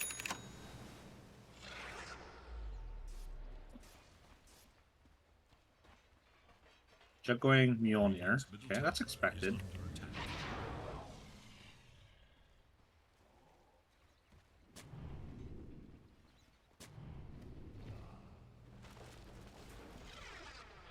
I think they need to figure out a way to enable this tide, either with like stacks or getting into Yeah, surviving a they fight. gotta find a way to get Tide to come back in. Because he's like because 5 minutes behind at this point. Like he's still working on his Vlads. It's not he's not really. he needs here to not right now. join team fights right now. Yeah. Outside of Ravage and stuff, I mean, he can't be hanging around mid right now with the rest of the team. He needs to be farming. Is in danger. Yeah, but Like he's- he should be doing what this Naga Siren's doing. Where's their Bloodseeker? What's he going for? He's going Rad. I don't know if I Bloodseeker. like the Rad here. Hook shot in. Global follow up. Pango jumps Ravage! in. Good Four-man Ravage, Ravage! stunning the entire team after the global expires. Oh my God, They're what gonna a be able play. to find this Juggernaut. They're gonna look for more here. Kunkka with Wait, the he's boat, too deep though. Buyback from the Juggernaut. He's TPing in. X on the Pangolier. Has the Q. He got the Pango. Holding on to Yeah. it. Not using Swashbuckle. Just not able to get that timing off. Now Juggernaut wants more. He has the Omni. Looking Oh, for Clockwork, something. what are you doing? Clock's gonna go in. They're diving under tower. Jug's gonna ult the creep wave. Not Wait, doing did I look at Hookah? one slash the on the fuck? Clockwork. Expertly dodged there, the Omni by the Clockwork. Holy shit, dude. And now And they buffed that shit too. Kunkka dies Anchor for it. Slash. Just gonna drop the healing word. He will be able to sustain under this tower with the Witch Doctor heal as well. But I think Radiant are gonna be able to poke this guy away. Yeah. Creator respecting the damage output remaining left on Radiant. They're gonna walk away from this mid. That was a 300 gold net worth going in favor of Radiant there. They're still 4k behind, but the Juggernaut buyback's pretty huge because they lose a lot of money for doing that, right? That is a huge buyback, and he Yeah. only got one kill. He does off not that. have his farming item.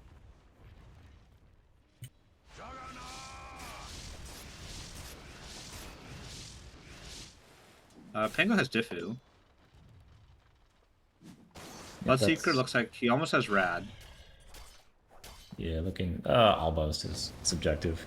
It's about 1,000 gold off of it. A couple more minutes before he gets Yeah. that.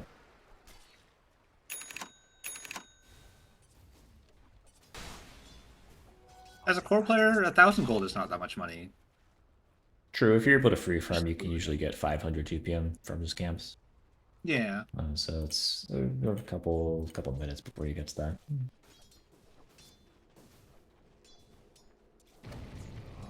Last game, I think we saw a pretty early Tormentor taken by by 5-reg. We're not seeing that now. It seems like the fight is happening mid as Juggernaut's gonna get cookied in. Not able to do that much damage though versus its tide. Even with these little items, still has 1,600 HP to chew through.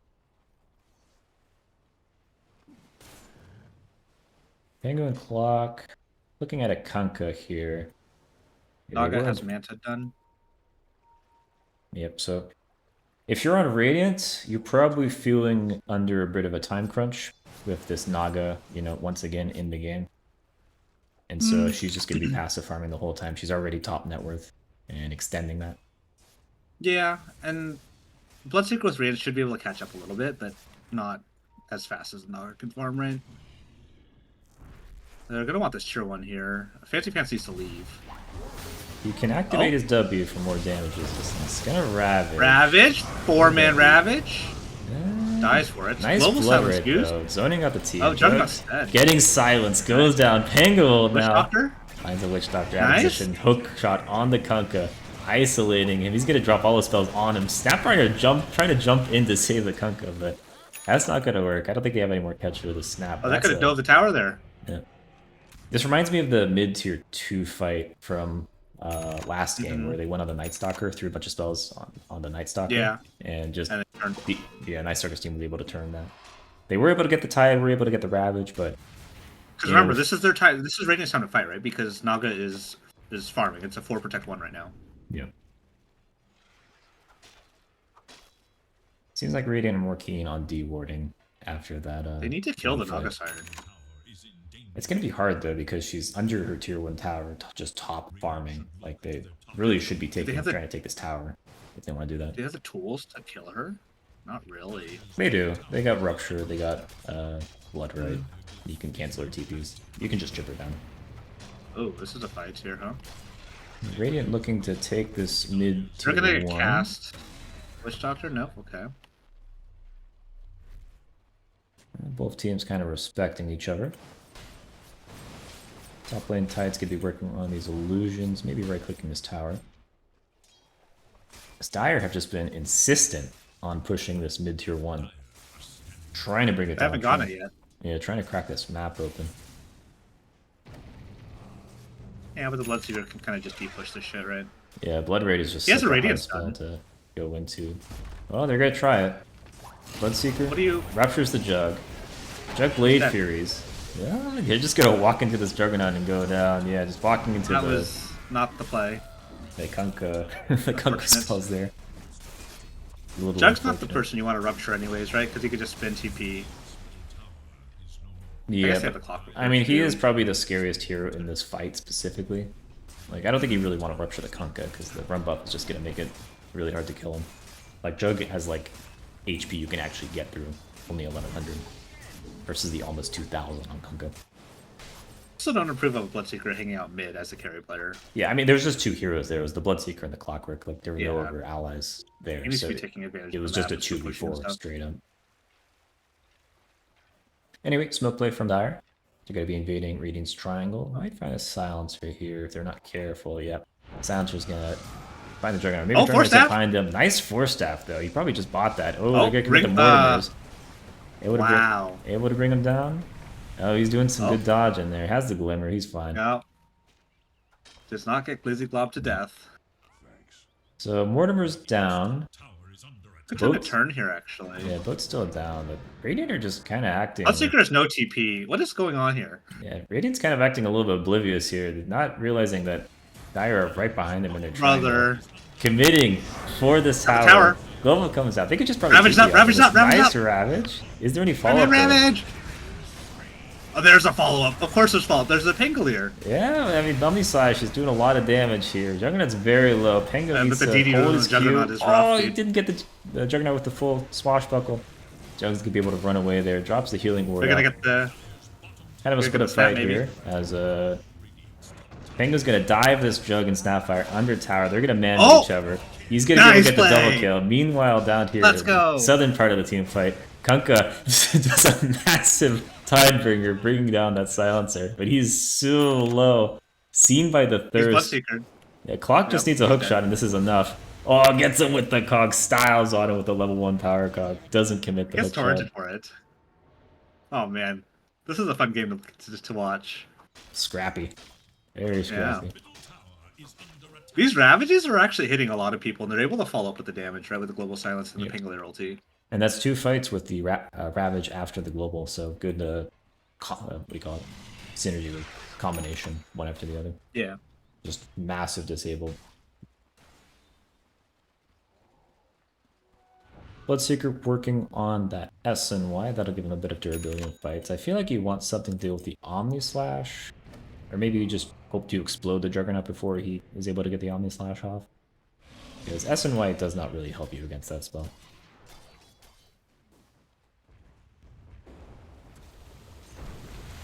Naga doesn't seem interested in this fight, although she's coming over now. This could be the first time we actually see this Naga really Yeah, contribute to a little fight bit past the low laning phase. Radiant have moved up 4, soon to be 5 heroes to this top. Probably realizing that if they take this tower, they can actually, start pressuring this Naga's side of the mount. Yeah. And they start Gonna rupturing. rupture. Oh, they rupture the Gonna rupture blade the mail. Kunkka. Blade Mill. They slow him so he's not able to do that much Blade Mill damage. Song's gonna come out and Kunkka has no TP, Global's so coming he's just early. chilling around. Global on the Song. Oh. That's interesting. Kunkka gonna be able to Maybe get his they thought combo the song off. would end. Oh man, Kunkka's doing massive damage. Goes down, but No Bloodseeker Ravage yet. falls. Pango soon after. Running down this Tidehunter. Naga's here. Naga's dangerous. Naga's scary. As she's Don't gonna ravage, be don't running ravage, after don't this Naga. ravage. Don't ravage. Don't He- ravage. he's Don't got it. ravage. Don't ravage. Yeah, Don't do clock. it. Don't do it. Don't do it. Leave. Leave. Seems like Dire's more interested in this Clockwork. They're gonna let the Tidehunter live. Oh my gosh. Good chunk of golden XP going the way of Dire off that. That boat was Yeah. massive. Naga showing up as well, didn't have any answer. That global was pretty wasted in my opinion. Pretty early. in the song, They need to you can't really yeah. do anything. Like she can't even cancel the song with the global, Yeah. so it just threw it out for the full Go. Yeah. duration. Nothing happened. Yeah. Neutral Oh, creep. someone died. Yep, they're taking the Tormentor, farm. which Doctor was tanking. And that's going to be going to Snapfire. I believe that's the healing cookie. Yeah, healing cookie, and it does like the splash Mortimer's Kiss around the landing zone. Mm. So, good little shard pickup there.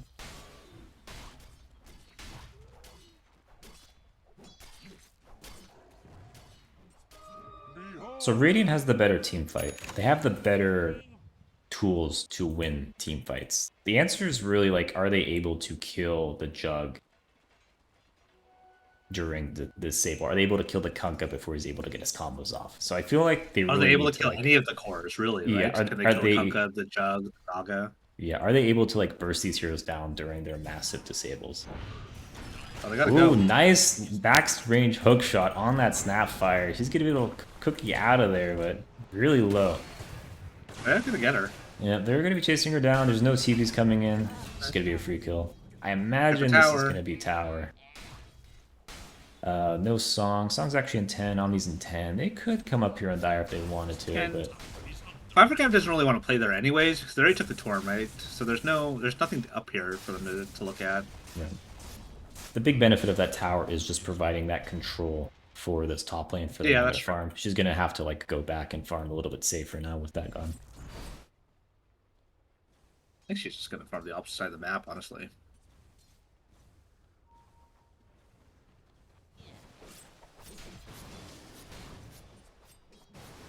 Radiant could be hanging around top lane. They're going to drop the Rupture on the Kunkka, who's going to be running away with Blade Mail. Gets Blood Rated, or yeah, Kunkka. Going to be Blade Mailed, doing a ton of damage to this Bloodseeker. He's going to have to... He had to use the Lotus on himself. Yeah, They're going to try a turn here now. Let's Rupture down. I think Bloodseeker's realizing that he probably doesn't want to be rupturing the Kunkka in these fights unless they're able to just really dump spells. How do you Rupture, though? There's nobody to Rupture, right? I think Jug's fine. The supports are fine. Like, if the objective is to just kill cores. In TP. Snaps running into multiple heroes here. Drops the ward down. Good fight ward as Global's going to come out. Ravage follows. It's going to stun 2 heroes.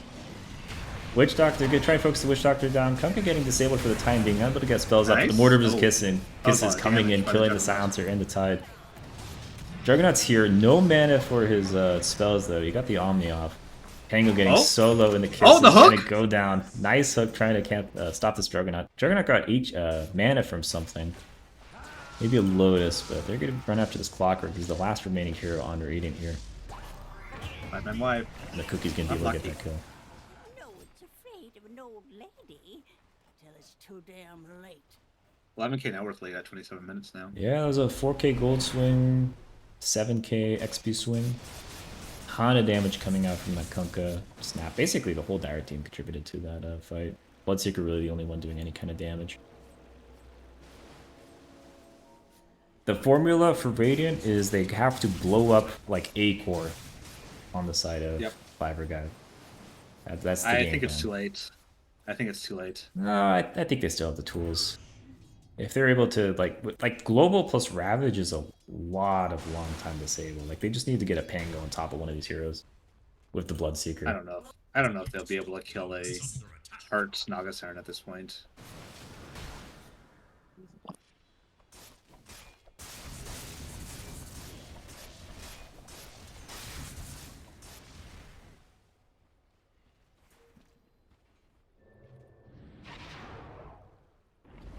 The big stack here in Dire Triangle. Naga's going to be taking it. This is going to be a big chunk of gold for her. She's already top net worth by a substantial margin.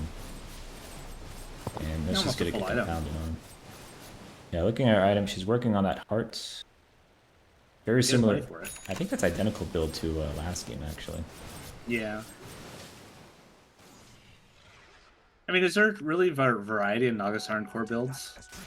You want the Manta, right? Orchid's great on her. I guess it's either Orchid or Diffu. Sometimes you go Bloodthorn a little bit earlier, depending on what you're doing, because that gives you a lot more killing power versus just the Orchid. But yeah, I think Heart Manta is usually just the Pretty go-to. standard. Yeah.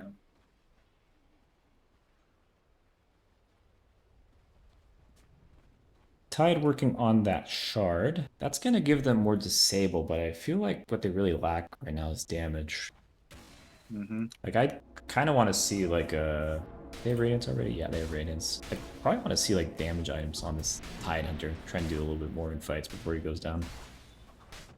Bloodseeker working on BKB. That's gonna let him stay in the fights a bit longer, but once again, just not really the kind of things they need right now, which is just damage. And what is Pango going? Just finished up Ags, which actually is a damage item because it's going to let him cast the shield crash during his roll. Meanwhile, items on Dire, we have Juggernaut who went pretty standard build. Phase Boots Manta, Mjolnir. Gonna be a smoke up by Dire actually. They're gonna run to the mid lane. Juggernaut leading the way. Gonna find the Pango. Looking at the Pango, Lotus dropped. Oh, Link. Oh no, the Tide, the Has Tide. the Omni there. Just getting on the Tide. Yell guard. Rupture on the Witch Doctor now. He's gonna be getting that's smarter. Not that low. He's just gonna drop the ult immediately. Pop. Oh, he canceled. Yeah, that ult is going down regardless because of the global silence. A Ravage comes out. Ravage just the Kunkka there. Ooh, they're trying to bring down the Juggernaut. He's able to get his Omni Slash though, and it's gonna be a full duration. He's gonna be able to run away now. Tide now getting picked off by these two supports, taking a ton of damage to the Maledict. No one's died so far. Bloodseeker now kind of ahead of his team. Got to run back. Yeah, no BKB just yet. Cookie comes out, stuns the Bloodseeker. The scatter shot's gonna miss though. And yeah, just an engagement where a bunch of spells were used and no one died. Yeah, but the big ultis are down now, right? Rolls down, Ravage down, Global Silence down, Rupture down. Yeah, so I think both teams are not really keen on fighting right now. I think this Pango is probably the one who's most interested. I guess Kunkka still has his combo. Yeah, he's gonna drop combo on the Pango wave, but it's gonna scare away these Dire Heroes. There was still no Nagasar there, by the way. Yeah, Radiant's gonna be pressing out here. They're gonna drop the Rupture on the Kunkka again, although he's low enough to where missed. He actually can't run for that far. Yeah, Hookshot's gonna miss on the Kunkka, but he's gonna be going down to the Rupture. Nice. No Juggernaut in this fight because he does not have Omni for quite a bit while. And yeah, Radiant's just gonna be running at these heroes. Bring down the Snapfire and Kunkka at the end of the day. Nice double kill on the Divine Phoenix. He's an Ags after this to get his damage going on the Bloodseeker. Bloodseeker could definitely take over this game. Yeah, I agree. Juggernaut was doing a bit of pushing down south, but he's able to Q and just TP away without any kind of BKB piercing disables on the side of Radiant. Mm-hmm.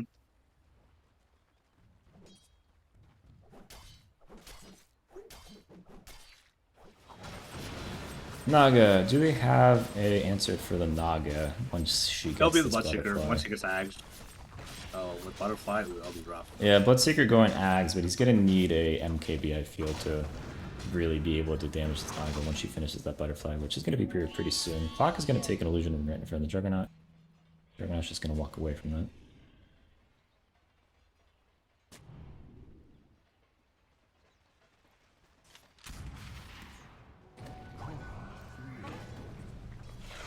Bloodseeker playing ahead of his team here with no mana. He's not going to be able to help much in a fight should a fight break out. He has enough mana to Nightfall. That's basically it though. No.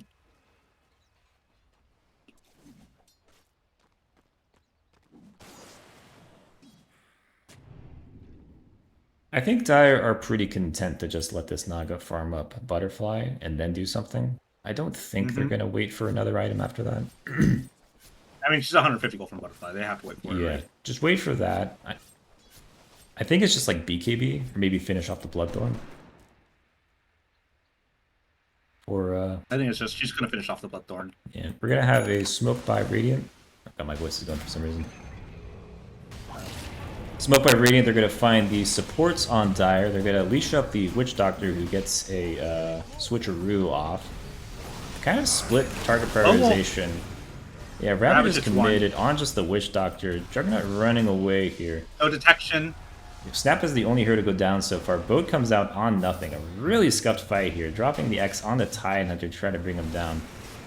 Now Dire has heroes here, but now the Pengold coming in trying to split these Dire heroes up. Juggernaut getting pretty low. Has the Omni. Oh. Gets silenced. Unable to use it. And Pango just doing a ton of damage in these fights. Pango's owning. Yeah. What a fight. Dropping the Let's spells take our on the Tide wasn't that good. Kunkka's all alone, doing a ton of damage with the Tidebringer, Yep. but Bloodseeker's gonna get a nice full heal off of that. No Very Naga. nice fight. No Naga for that fight. I thought she TP'd in. I didn't really see her. She was doing damage to the towers. But it was kind of a scuff fight. 1300 damage that fight. Okay. Or something. She was doing something that fight. 4K, Right. that was a 4K? 5K network swing. Yeah, look at that damage on Bloodseeker, by the way. Imagine that a lot of that is the Radiant. These massive, like, 3 Blood Rights he dropped down. So a 1-team fight for Radiant. But Naga wasn't really in that fight, so we haven't really seen, like, her contribute that much to one of these fights. And eventually she's gonna show up, and eventually it's gonna feel pretty awful if you don't have the tools to bring her down. Does Bloodseeker have Ags yet? Bloodseeker almost. He's working towards it. He's probably about 500 gold away. Yeah, just About a about. minute, 30, 45 seconds to a minute. Pango doing a lot more work than I was expecting him to. That ping ulti was sick. Yeah, he's doing a lot with not like the greatest amount of net worth. Has the Basher now, so they have a way to cancel the Juggernaut's TP, so he's not able to freely just push those towers and then queue out. So I do like this Basher pickup on him. And again, once again, another damage item for him. Mm-hmm. Bloodseeker has axe coming. He's online. I think he needs the MKB to finish it out, though. Both sides just waiting for their teamfight ultis to come online. They are now online. Clock's going to be running in. Jetpack's over the Juggernaut. Oh, again. Hooks him in the cog. He's going to hook him. Global comes out. Jug's just going to mantle that off, though. Yeah, but the fight's done. Yeah, Global committed and not a lot found. Radiant seem like they're interested in getting across the river, though. Maybe it's just the regen ring.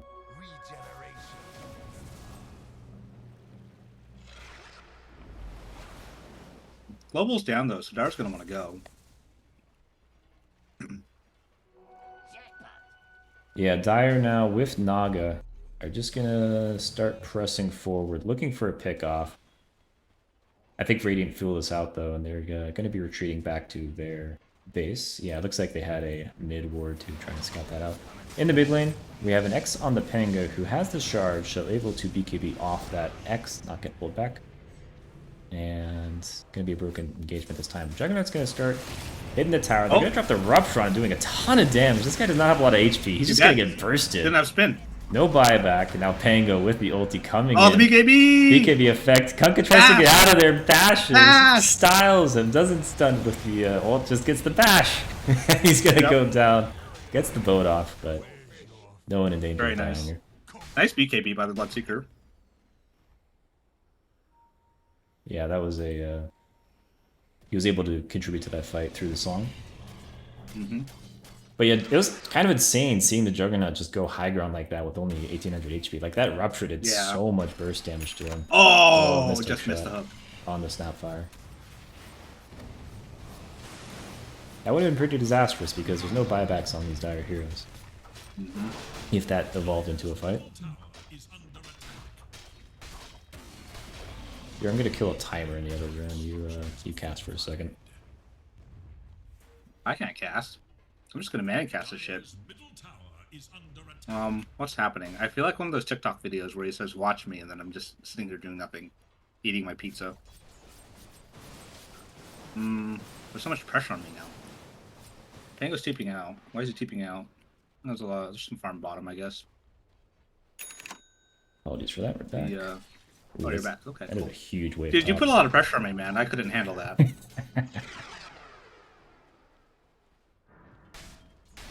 The problem with Naga Siren is she kind of plateaus pretty hard.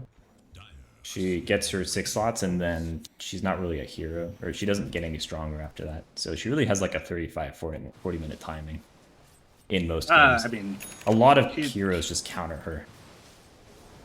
Is the problem. And Bloodseeker is just like a really good anti-tank, so if he's able to pin down which Naga's the real one, rupture it, like it's very difficult for Naga to get out of there. She is going Scotty though, which will fuck the Bloodseeker, right? True. If she's able to get on top of him. Yeah, but Naga does not win that man fight. Bloodseeker just has way too much regen off of that. Naga does not really like with the heart it's a little bit, but that's not that much compared to what Bloodseeker's getting from the axe. Bloodseeker's gonna be right clicking the top tower. Mortimer's Kisses gets immediately cancelled by the global. They're gonna focus the Snapfire down. Witch Doctor's right clicking, not getting out of there. Bloodseeker killing the supports off. Nice Ravage on the Naga side. They're trying to isolate her off. She's trying to get the song off. Gets cancelled multiple times. Bloodseeker finishes off the Witch Doctor. Dyer's looking to turn this. Naga's feeling pretty ballsy. Aegis is gone. She gets leashed.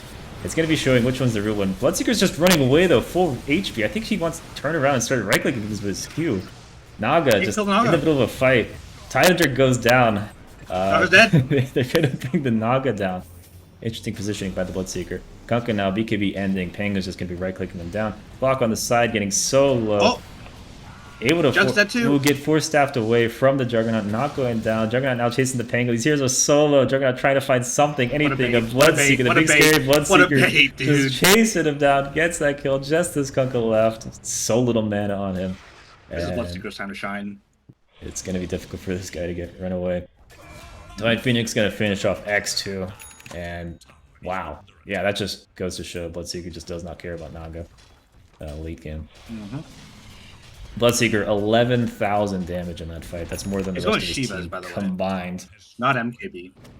Shiva's, that's I like that actually. A lot of physical damage coming up from. And it prevents the healing from the Juggernaut. His healing ward as well, right? Yeah, it's all regen. It's armor. It's more armor than what Scotty gives you, and there's a lot of physical damage on the side of Tigerjack. So I'm okay with it. Bloodseeker gets maledicted. He will respect the maledict and run away off that. They only have about 15 seconds here before the rest of Dire is up. Global comes out. They're going to be running with these supports. Bloodseeker ruptures himself on the Lotus, taking a ton of damage from that. Once again, finding the 2 supports. And that's great timing to go. Yeah. Without those 2 supports, it's going to be very difficult for Dire to really fight here. Oh. Naga's going to try. They're going to be rooting up the Bloodseeker. Gets Orchid on top of that. No BKB for quite a while. Yeah, Juggernaut running at the silencer. No way to cancel the TK, I believe. Oh, he ruptured the jug. X is the Bloodseeker, so silencer able to get away there. Swift Slash on the Bloodseeker, trying to bring this hero down. He's so tanky. Full Omni Slash tanked by the Pangolier. He will take one for the team as this Bloodseeker is able to run away. Him and the Clockwork getting out of there. Kunkka's chasing, though. There's an X available. Kunkka just out of range. Ooh, Clock TP invisible. What a bold TP. Yeah, unable to get out of there. Looking at the Kunkka, no invis detection there. So. Well, you know what they say, invisibility is invincibility, right? Hell yeah. And yeah, they just find a Pango off that, which were no buybacks committed for that. So, you know, it's not the greatest, but... No. Radiant definitely overstayed their welcome. They are ahead in net worth now. Yep, 3k gold. It looks like bottom tower was taken by this Tidehunter. He did it in front of the Naga Siren. This Tide is actually going to be in a little bit of danger here. He dropped his anchor on the illusion. And yeah, this Naga's just going to be able to chase him down. So Jug ended up going Ags after his Mjolnir Manta. He is actually going to Silver Edge, so we did call that out. Naga Siren. That's a good pickup. Yeah, I think she's completed her Scotty. Check the courier. Yeah, she's completed her Scotty. So at this point, she's probably going to go for like maybe the Ags Shards upgrades. Like Ag Shard, Ag's Blessing, Moon Shard, stuff like that. But she does not really get that much stronger past this point. Like Moon Shard and stuff. Yeah. Dire with that Tide Dead are going to start pressuring this mid tier 2. It's going to get its armor reduced by the little Shredder. Go down pretty quickly. Silence are able to dodge that wave with the Force Staff. That was a pretty nice play. Oh, Hook missed. Yeah, Hook goes on his Pangolier there. Pangolier. So unable to start a fight with that. He has to back up. Yeah, Maybe he Dire, hooked something else? no Naga. I think that would have been a good fight for them, even with the Tidehunter dead. I'll take that as tribute. Would have been a Honestly, this Naga feels kind of low impact this game. She's farmed a lot for sure, but she hasn't been able to fight. And the one team fight she took, she died. Yeah, draft wise is a little bit difficult for her to really Yeah. hit and kill anything. Pengo like can even do things during her ult. Bloodseekers, if Bloodseeker's able to just get on top of her, he's able to rupture her, then she's not gonna have a fun time. And Tide, I mean Tide's killable, but Tide isn't really the problem in these fights. He actually oh no, do you see a problem with Tide's build?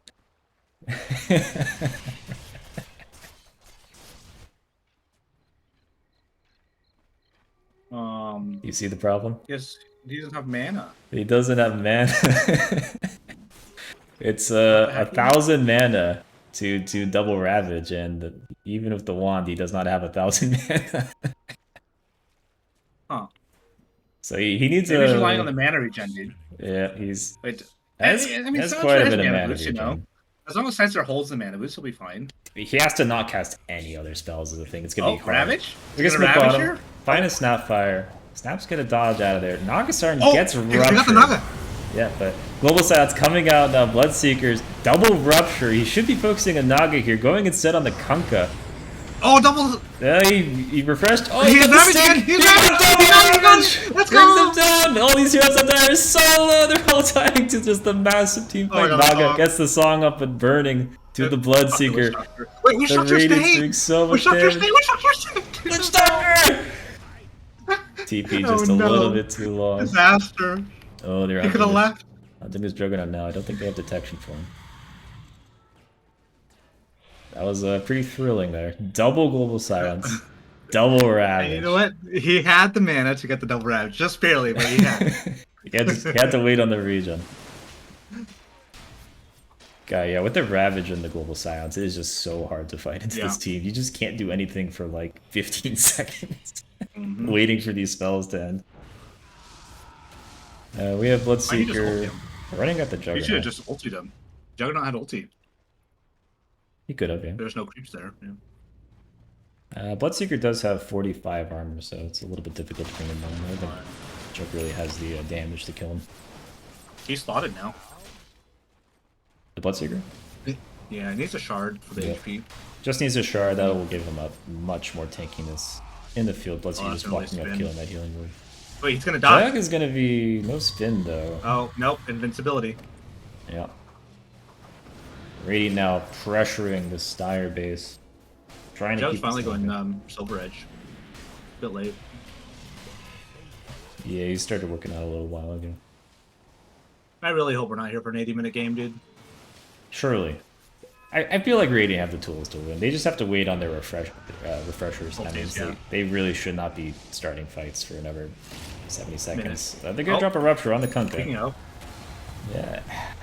I got Bo3. I do I mean, not he like has this double fight. rupture, I right? really do not like this fight. Global comes out. Bloodseeker's gonna be running in Doing- BKB, but he sees a bunch of Leave, full leave. HP heroes. No one to go on.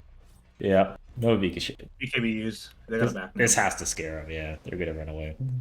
They have 3 refreshers, by the way, on the side of the Radiant. Tango also has refresher. That is crazy. Is that for double ult? I guess he did build like to go Big Daddy ult with the Basher, Diffusal, Aghanims. So Very even game now. yeah, I feel like Radiant are pretty heavily favored in this position though. Is under attack. Dota Plus does not agree with me. It says the win rate's about 50-50. But It feels 50-50. I just don't think Naga really does much unless they kill the Bloodseeker. Oh, look at the Tango. Yeah, Fango chasing down Snap. They're playing around the Roche time. Kind of a split up fight here. Swift Wait, Slash Naga's not inside the being Roche dropped pit. on the Bloodseeker. Following this Juggernaut Nagas Oh, the Bloodseeker here. global! Nice global, gets the Juggernaut out of his spin. They can start The right clicking. Pango! He's silenced though. I want to look top, but they're going to bring this Juggernaut down. Meanwhile on the top, Pango survives Gonna turn around. No mana for Ravage. He's going to be sitting here looking very But sad. Bloodseeker time. Bloodseeker now comes in. Also 0 mana. Song's gonna come out. Has the TP. We'll be able to escape with Okay, Kunkka. they actually TP this time. Oh, there's an opportunity there. I don't know If if they had. he had the dead in the water. If he had it, oh Yeah. man, it was off CD. 3 They heroes don't dead want to though. roach though with this, but they just want to push. No buyback on the Juggernaut. Doesn't have the money for it. 30 gold actually. He'll have it soon. Yeah, they got the buyback on Witch Doctor. No Aghanims on him, so not that much Bloodseeker's impact in careful. fights. Bloodseeker getting 4 staffed around. They get it. What? Ravage committed. All right, Ravage committed. Well, I mean, he had the mana for it. You have to use it, right? Right. And they're gonna take that first Rax. Now going mid. Wait, Tidehunter's going Shivas. Don't question it. They really need to get this Naga to not regen, alright? They're gonna double up. Shiva's is not that bad to double up on. It's not like Radiant's doubling up. Because the nukes actually do stack with each other. And, you know, stat-wise, they're not too terrible. Okay, so one Shivas is used. The other Shivas is used as well. Got the Hog. X on the Tide. He gets Glimmered I up. might be in trouble here. They have no detection for him. He's just gonna be able to walk away with Glimmer. Actually, they dropped the Sentry. They were trying to find that. We'll get the Yeah. ward, but no Tidehunter. The Switch Doctor has 7 sentries, by the way. Yeah, they're starting to feel the downsides of not having detection versus Glimmer Cape. It's just the one Glimmer Yep. Cape, but it's been doing a lot of work in this fight, saving a bunch of heroes. 10k net worth lead now. 10k. Yeah. And Haven looks like he believes in continue Radiant to now. climb. Tide is almost as big as the Roshan here. That is a big Tide Hunter. Tide came back. Yeah, He absolutely. was 9th in net worth, and now he's, what's that, 5th? That's pretty good. Just needed to win a couple fights, get a couple farming items, and was able to contribute more in these fights. I feel like Pango really carried those earlier fights. But looking very difficult for Dire here. I imagine the Aegis is going on the Bloodseeker. Juggernaut trying to make some space, pushing out top. It's actually cutting the wave top since they were still creeping. I don't know. up I the think you give it to the Tidehunter because he can Ravage, die, then he'll have full mana pool Ravage again, right? They're gonna find a Witch Doctor who BKB TP, try to get away from the Rupture. He got bashed. Yep, gonna get cancelled. They left the banner in the pit, interestingly enough. And Bloodseeker all alone cutting bottom lane. No mana on this. This guy has not had mana for quite a while.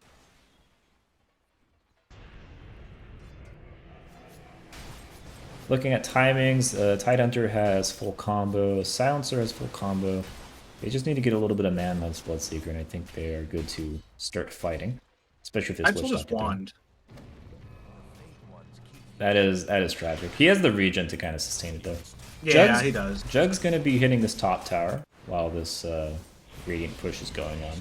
If I was in Radiant's position, I'd probably be trying to force mid. Actually, Pango went back, so you can afford to take the outer set.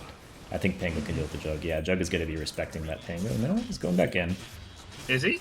Yeah, I wanted to see. He's dropping some Omnis on this Pango. Yeah, Pango's gonna ooh, get away there. Meanwhile, in the mid lane, we have a fight. Not much of a fight. Yeah, Rupture's gonna be going out onto the Kunkka global now. Gonna be a Ravage. First Ravage hits nothing. Kunkka not able to run away because of the Rupture. Juggernaut Indiz trying to get away from that Pango. But ooh, Kunkka getting solo. Bloodseeker with the BKB, not able to finish him off. Jug Oh no! was able to TP back to base. I think he ran to Fountain to buy a TP to be able to TP back to. I'm not sure. Tide's The dead. Tide getting brought down by the Global? Naga. Ooh, Tide has the Kraken Shell, choosing not to use He it. has Has Ravage another again. Ravage. Hookshot misses everything. Bloodseeker now getting low resources. Has the Aegis. He's running away from that Juggernaut here.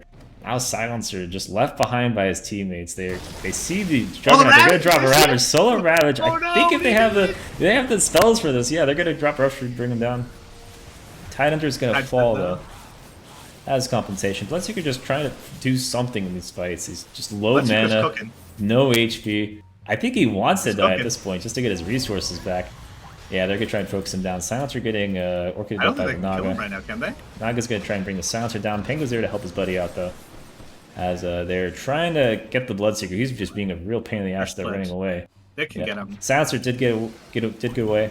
Bloodseeker got X'd, brought back. That will pop the Aegis. Clockwork now. This Naga's been running around just killing these heroes one by one on the side of Radiant. Bloodseeker not prioritizing the Naga.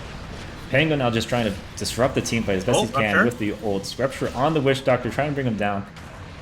Has the he's gonna kill himself on the Rupture. Abyssal Blade now in the Snapfire, trying to bring him down. I saw a refresher. It was on the Pango for the double ultimate. Kunk is now gonna go down. 2 buybacks on the side of Dire. Both supports trying to come back in. They both have their ultimates here. Bloodseeker's just a fucking menace though, as he's full HP, full shield, just running in. Brings down the Naga. 3 buybacks now. On Dire, Bloodseeker's gonna be hitting this tower. His team's low resources though. I don't know if they can really commit to this, and yeah, they're just gonna back up. I thought a buyback. That's 4 buybacks. 4 buybacks. Holy moly. That's 25 no worth it now. That's gonna be quite the gold swing. Yikes, that is a gold swing. It was 10k, now it's 25k after that fight. Wow. Dire spent a lot of time chasing the Bloodseeker around, was able to bring him down. I feel like he wanted to die there though, because he had no resources. Well. Yeah. Pango, you know, he went back to deal with the Juggernaut, and he had to walk all the way to the fight. So Bloodseeker did an excellent job, you know, just like baiting out the Dire team. Naga did a good job, like prioritizing down targets. She got the Silencer. I think she got the Clockwork as well. I don't remember if he died or not. I can't tell if he died or not. I'm sure. I don't see him dying, but yeah, Naga did a good job focusing down heroes that she can kill, trying to avoid that Bloodseeker as much as she could. And actually had like the most impact in a fight that I've seen so far in this game. That was her best fight yet. Yeah. Juggernaut's gonna find a Pangolier, drops the Swift Slash, drops the full Omni. Pango's gonna get bounced around here. Ooh, gets stuck on the wall. Runs. Blinks in. Blink, nice. Yeah, there's no allies coming in to support this though. So Juggernaut's the Juggernaut stuff felt underwhelming in the mid game or the mid late game. Yeah, he didn't really build the items to fully capitalize on it. Yeah. Mjolnir is like really the only damage item he has here. I guess Silver Edge does a lot of damage, but he could definitely have more damage than his current items allow. Yeah. Especially against these high armor heroes, like 37 armor on the Pangolier. That's gonna reduce it by a lot. Surprised he hasn't gone SNY. It's great in SNY game. On the Pango? On the Juggernaut. Gives you damage, makes you tanky. All of their spells are significantly shorter, right? I agree that I think he needs a HP item. Looks like he's going Abyssal. Yeah, which has that Sange in it, so that will give him some HP. I was gonna say, even after like winning that fight and having this massive advantage, Radiant kind of choosing to sit back in their base, maybe waiting for refresher timings, but they let the Naga get a ton of space on the map. Like, she is just hard farming tons of camps right now. 3 greater healing lotuses, dude. Oh, that's a that's a lot of burst heal for these long fights. No. I mean, she's slotted now, right? She was slotted a while ago. Yeah. You could technically get rid of that Boots of Travels for an item. But yeah, she's going to. Yeah, she got that Aghanims upgrade. Radiant are going to be smoking out, running top, looking for pickoff, getting good vision down. I think this ward is spotted. No, it's not, actually. Clockwork jetpacking forward, trying to find something. They're going to find a snap here. Kind of slow reaction time. Oh, the Force Staff misses. Oh, just short of the wall. They're going to drop the Global for this. Global used for that. That's a dieback. Yeah, that's a dieback, though. I think that's 100% worth. Juggernaut going to be pushing that bottom. I think Radiant just hard push here. They don't have a wave, though. Closest wave is the mid. So they're going to have to go back for that. And yeah, Dire are doing the right thing here. Just Naga going top, pushing that out. Juggernaut going bottom, pushing that out. This Juggernaut's doing an excellent job of doing that. And really, like, Radiant, after the Snapfire, really should just be going mid and trying to shove out this mid lane. Buck gets over there, starts to do that. Bloodseeker actually TP's bottom to kill out this wave Jug was pushing. Or shepherding into the Radiant base. So we'll cancel that. Jug running mid, cutting this mid wave, most likely. Actually, he's going to avoid it. He's looking for something. Yeah. Maybe the be top wave? He's probably looking at these racks, actually, these exposed racks. So he's probably looking to get this top wave pushed in to get rid of backdoor. Bloodseeker is showing, so Juggernaut knows that he has a bit of time to do this play. We're almost 60-minute items. Yeah. No, hour-long game. Yep. Not looking good for the... Better than a 30-minute game. Yeah. Radiant do not have a lot of time to do something here. Juggernaut is going to start hitting this racks here in a couple seconds. One of these heroes is going to have to go back, or they're going to lose some lanes here. No one's really paying attention. Jug is just going to walk in, take that first set of racks. Well, they have creeps. They have creeps at the bottom now. Yep, so gonna be a little bit of a base race here. Radiant just gonna get the megas, but Jug is doing a ton of damage here. Yeah, getting that mid lane. Oh, we have a TP back by the Clockwork and the Tide. Actually, big TPs. No one canceling these TPs. And they're gonna get back, but not before the Juggernaut gets what he came here for. And that's gonna be basically 2 lanes for the mega creeps. I feel like that was a bit of a misplay there. They probably could have brought the Pangolier back or someone to try and stop that. Yeah. But they did ultimately get the megas, and megas are better than 2 lanes of super creeps. Well, sorry would say megas are not what they used to be. True, but still do a lot.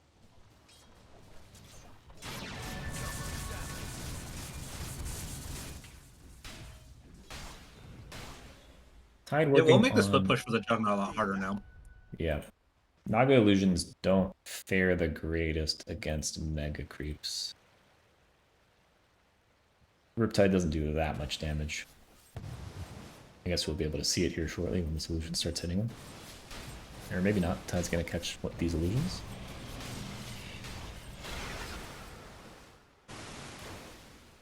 The Radiant are probably waiting for Roshan or looking for a pick.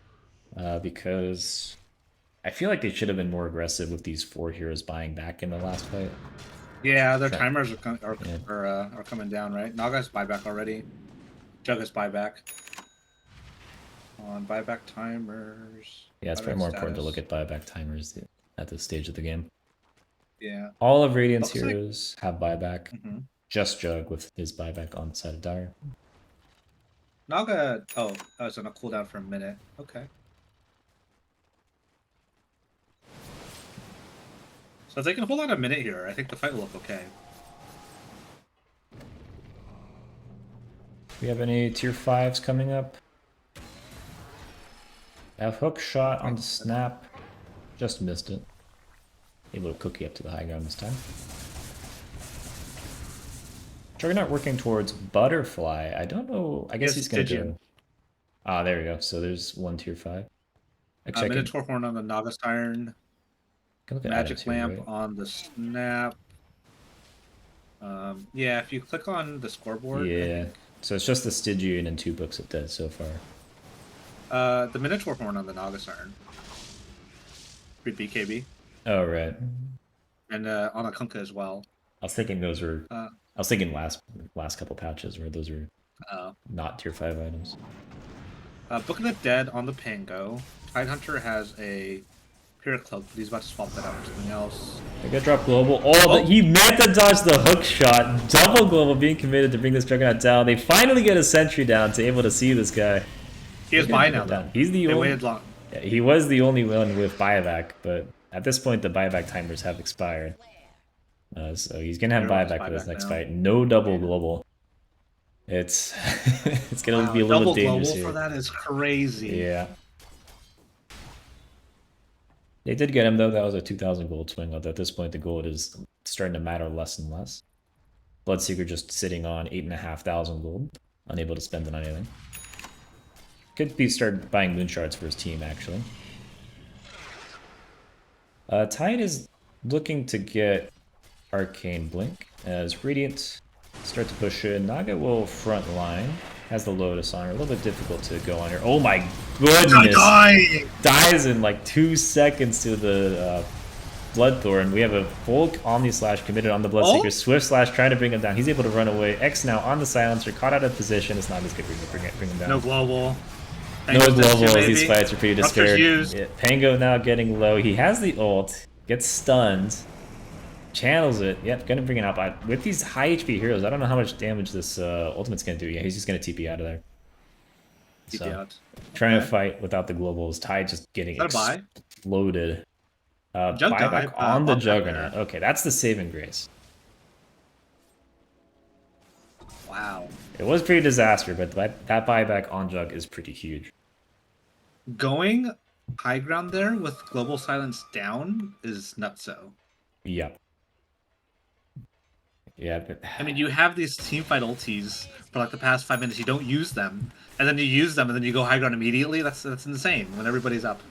They got the buyback, but it's not worth it, right? yeah, no. They could have been a little bit more cautious going into that high ground, not like going that deep right into the Naga Siren. Yeah. And I mean, if they're going to do that, they needed to go when the other heroes did not have buyback, right? yeah. And also just have like an item to deal with the Naga combo. Like they didn't have any kind of Yeah. answer for the Naga combo on the Tide. He just kind of stood there and died. He just schmelted. Holy shit. Aegis will go down. They will put it on the Juggernaut.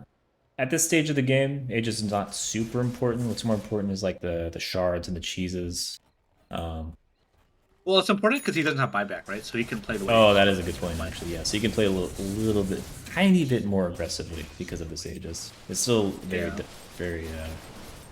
scary though, because if he goes down, it could be a lost game there. Bloodseeker kind of falls off here. I don't like the Boots of Travel pickup. I'd prefer him with like a Swift Link or something like that for additional damage. You just go Butterfly. No I don't know if MKB he'll on do him enough. Yeah. versus the Butterfly Naga. I mean, they don't have MKB to hit him either, right? Right. Actually, they do have the Bloodthorn, so probably just Oh, that's true. Yeah. hoping to wait for that to expire. Juggernaut's all alone down here. It might be spotted. Oh. Ooh, Ty's gonna see him. Do they have detection? Yep, they have detection on the silencer. Ooh, the stun comes out. Oh! Yeah, no. Predator got ravaged by his by the croaker. It didn't matter because there was no basher, but you get a little bit Yeah. of fish on fish action there. He could have ravaged or something earlier, right? And prevented the Jug from TPing early. That's And maybe the Jug freaks out or something. actually probably would have been worth trying, but Yeah. I think Jug was spinning by the time Ty realized that there was a Juggernaut there. Yeah.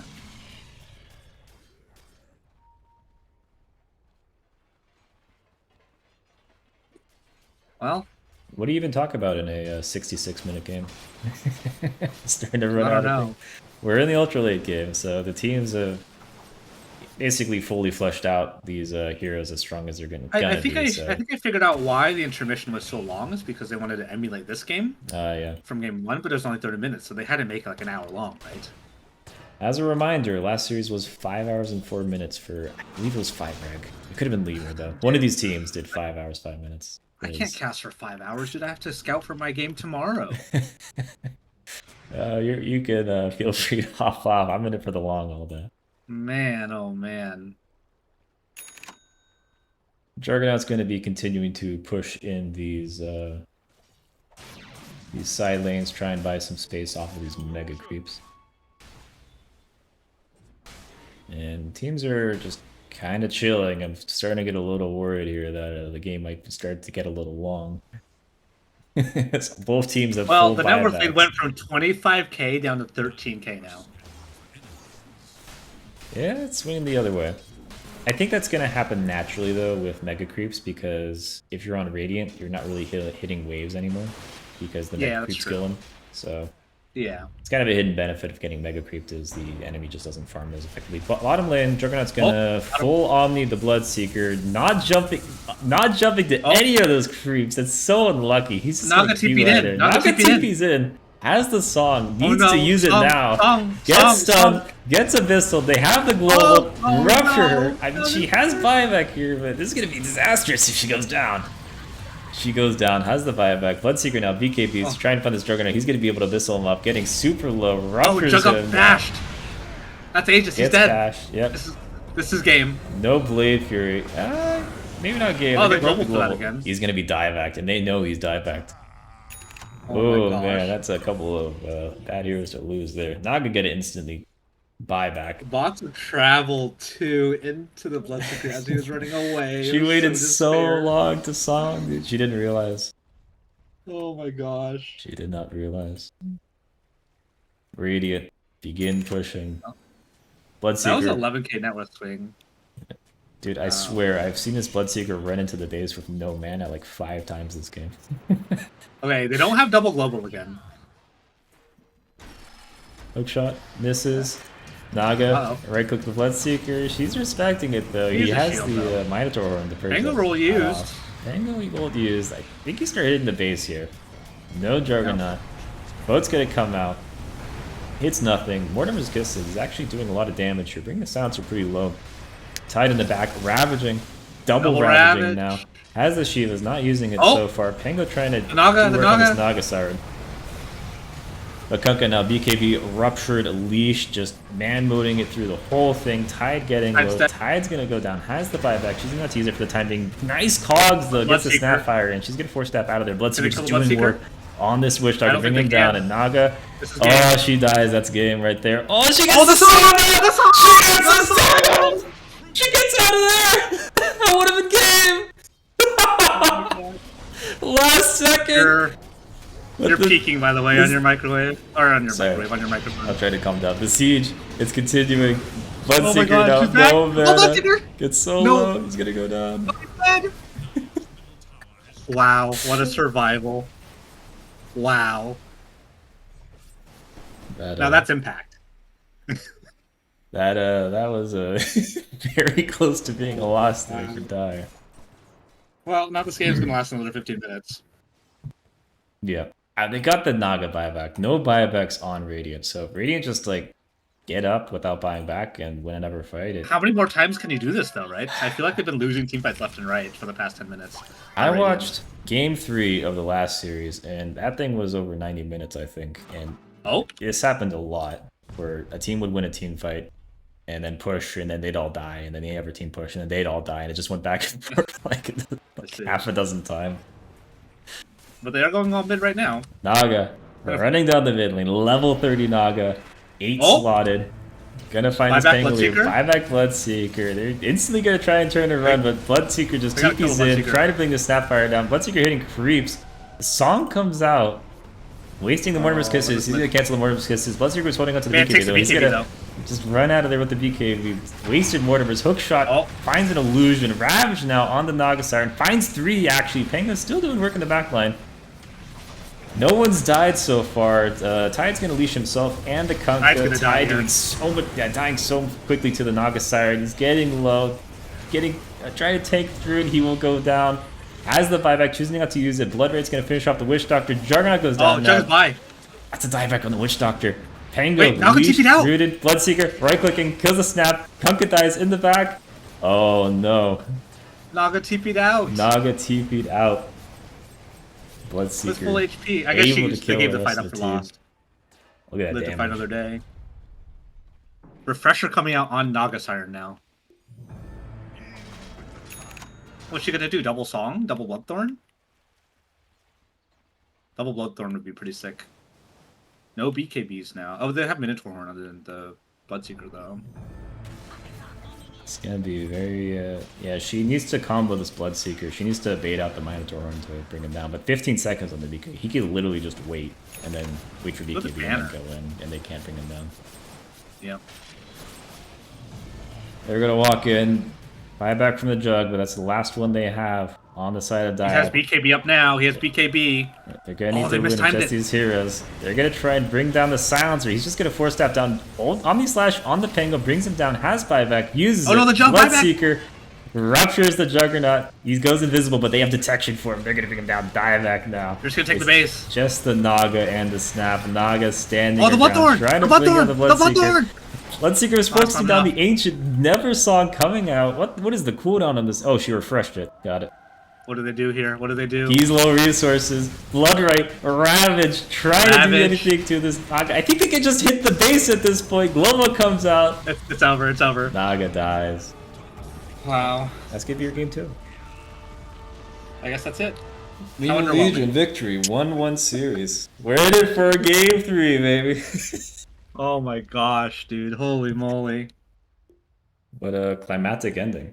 Very fun. That was a pretty fun game to cast, wasn't it? Yeah, hopefully the game 3 isn't that long. I would agree with you. Yeah. It's 9:15 Pacific time right now, which means it's midnight for you. Holy crap, dude! Yeah, You gonna be able to make it through game 3? we'll see. If you're still watching the stream this late, I commend you. But it's gonna keep going. How do we recap this game? It was a game of throws, really, right? Like, Fire had such a big lead, and then they threw the game, and then Radiant had the big lead, and they almost threw the game at that point, right? Yeah, I I think we mean, found the team fights came online a lot later than we expected, but with the double Ravage, double Global, yeah, it's just what else do impossible they to have? fight Double into them. Roll. They won those early Yeah, games. They exactly. won those mid game fights and then got the mega creeps, and it's just really hard to make space off of that. We And definitely saw a lot of damage coming up from the Nagastar super late in the game. I felt like she probably could have had more impact going in with like a Bloodthorn or like Manta Bloodthorn or something like that, right? And trying to. They probably could have ended the game in like 35 minutes, I think, if she yeah, participated at any she hit point her through the timing, 50 and minutes. they didn't really capitalize on it. Yeah, exactly. Well, let's take a break. Hopefully, it won't be a 30-minute break like last time. Yep, And and stick around for game 3. We'll see you all soon.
Hello, everybody. Welcome back to WLDL upper bracket semifinals between Ivor Jive and Lemur Legion. This is game 3 after a back and forth series. We are joined here by co-caster Sorry this time for game 3 because we're currently losing our voices. Say hello, Sorry. Greetings, gamers. Hey, everybody. TZ called in the cavalry at the end of game 2. Funny little anecdote from my end, super funny. I was watching the Twitch stream for game 2. I stuck around for like 10 minutes, left around 23 to watch the 6th episode of Andor Season 2. I finished that episode, came back to the Twitch stream, and saw the Dire Ancient killed and the clock timer reading 77 minutes. So I'm glad to make it in time, gamers. Wow, you sound really excited for this. I'm glad to hear that enthusiasm. You really do. I'm pumped up, man. I'm fucking pumped. Yeah, I need to grab a soda here shortly. Something. Sweaty pop. What's your sweaty pop a choice, mister? These days I like root beer.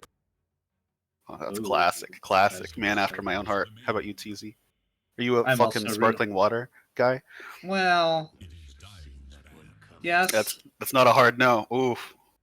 And I am a root beer enjoyer, though. Coastal Elite just logged on. Hard to go wrong with root beer. I do live on the coast. All right, guys. So I missed game 1 and I missed the draft phase of game 2. So you're gonna have to fill me in on the context of these bands. I would love to hear your thoughts. I mean, the game was so long ago, we don't even remember the bands anymore. Oracle's been Awesome. I'm so glad I threw you that softball and you just completely punted it. I'm so excited to be here with you guys. So Oracle's been banned. Legion's been banned. All games. Silencer's a new ban. He was picked last game to pretty good effect, able to stop a lot of the team fights, counter initiate with the double global. Do we have any? Well. Okay, A is new ban. Do we have any context on which of these bans are like targeted against the enemy team, or just preference? Willow is, and Yeah, I believe Oracle is. Yeah, Willow's been banned Okay. every game. Oracle's been banned every game. Okay. The other ones have kind of swapped. I'm liking a decent number of these opening bans.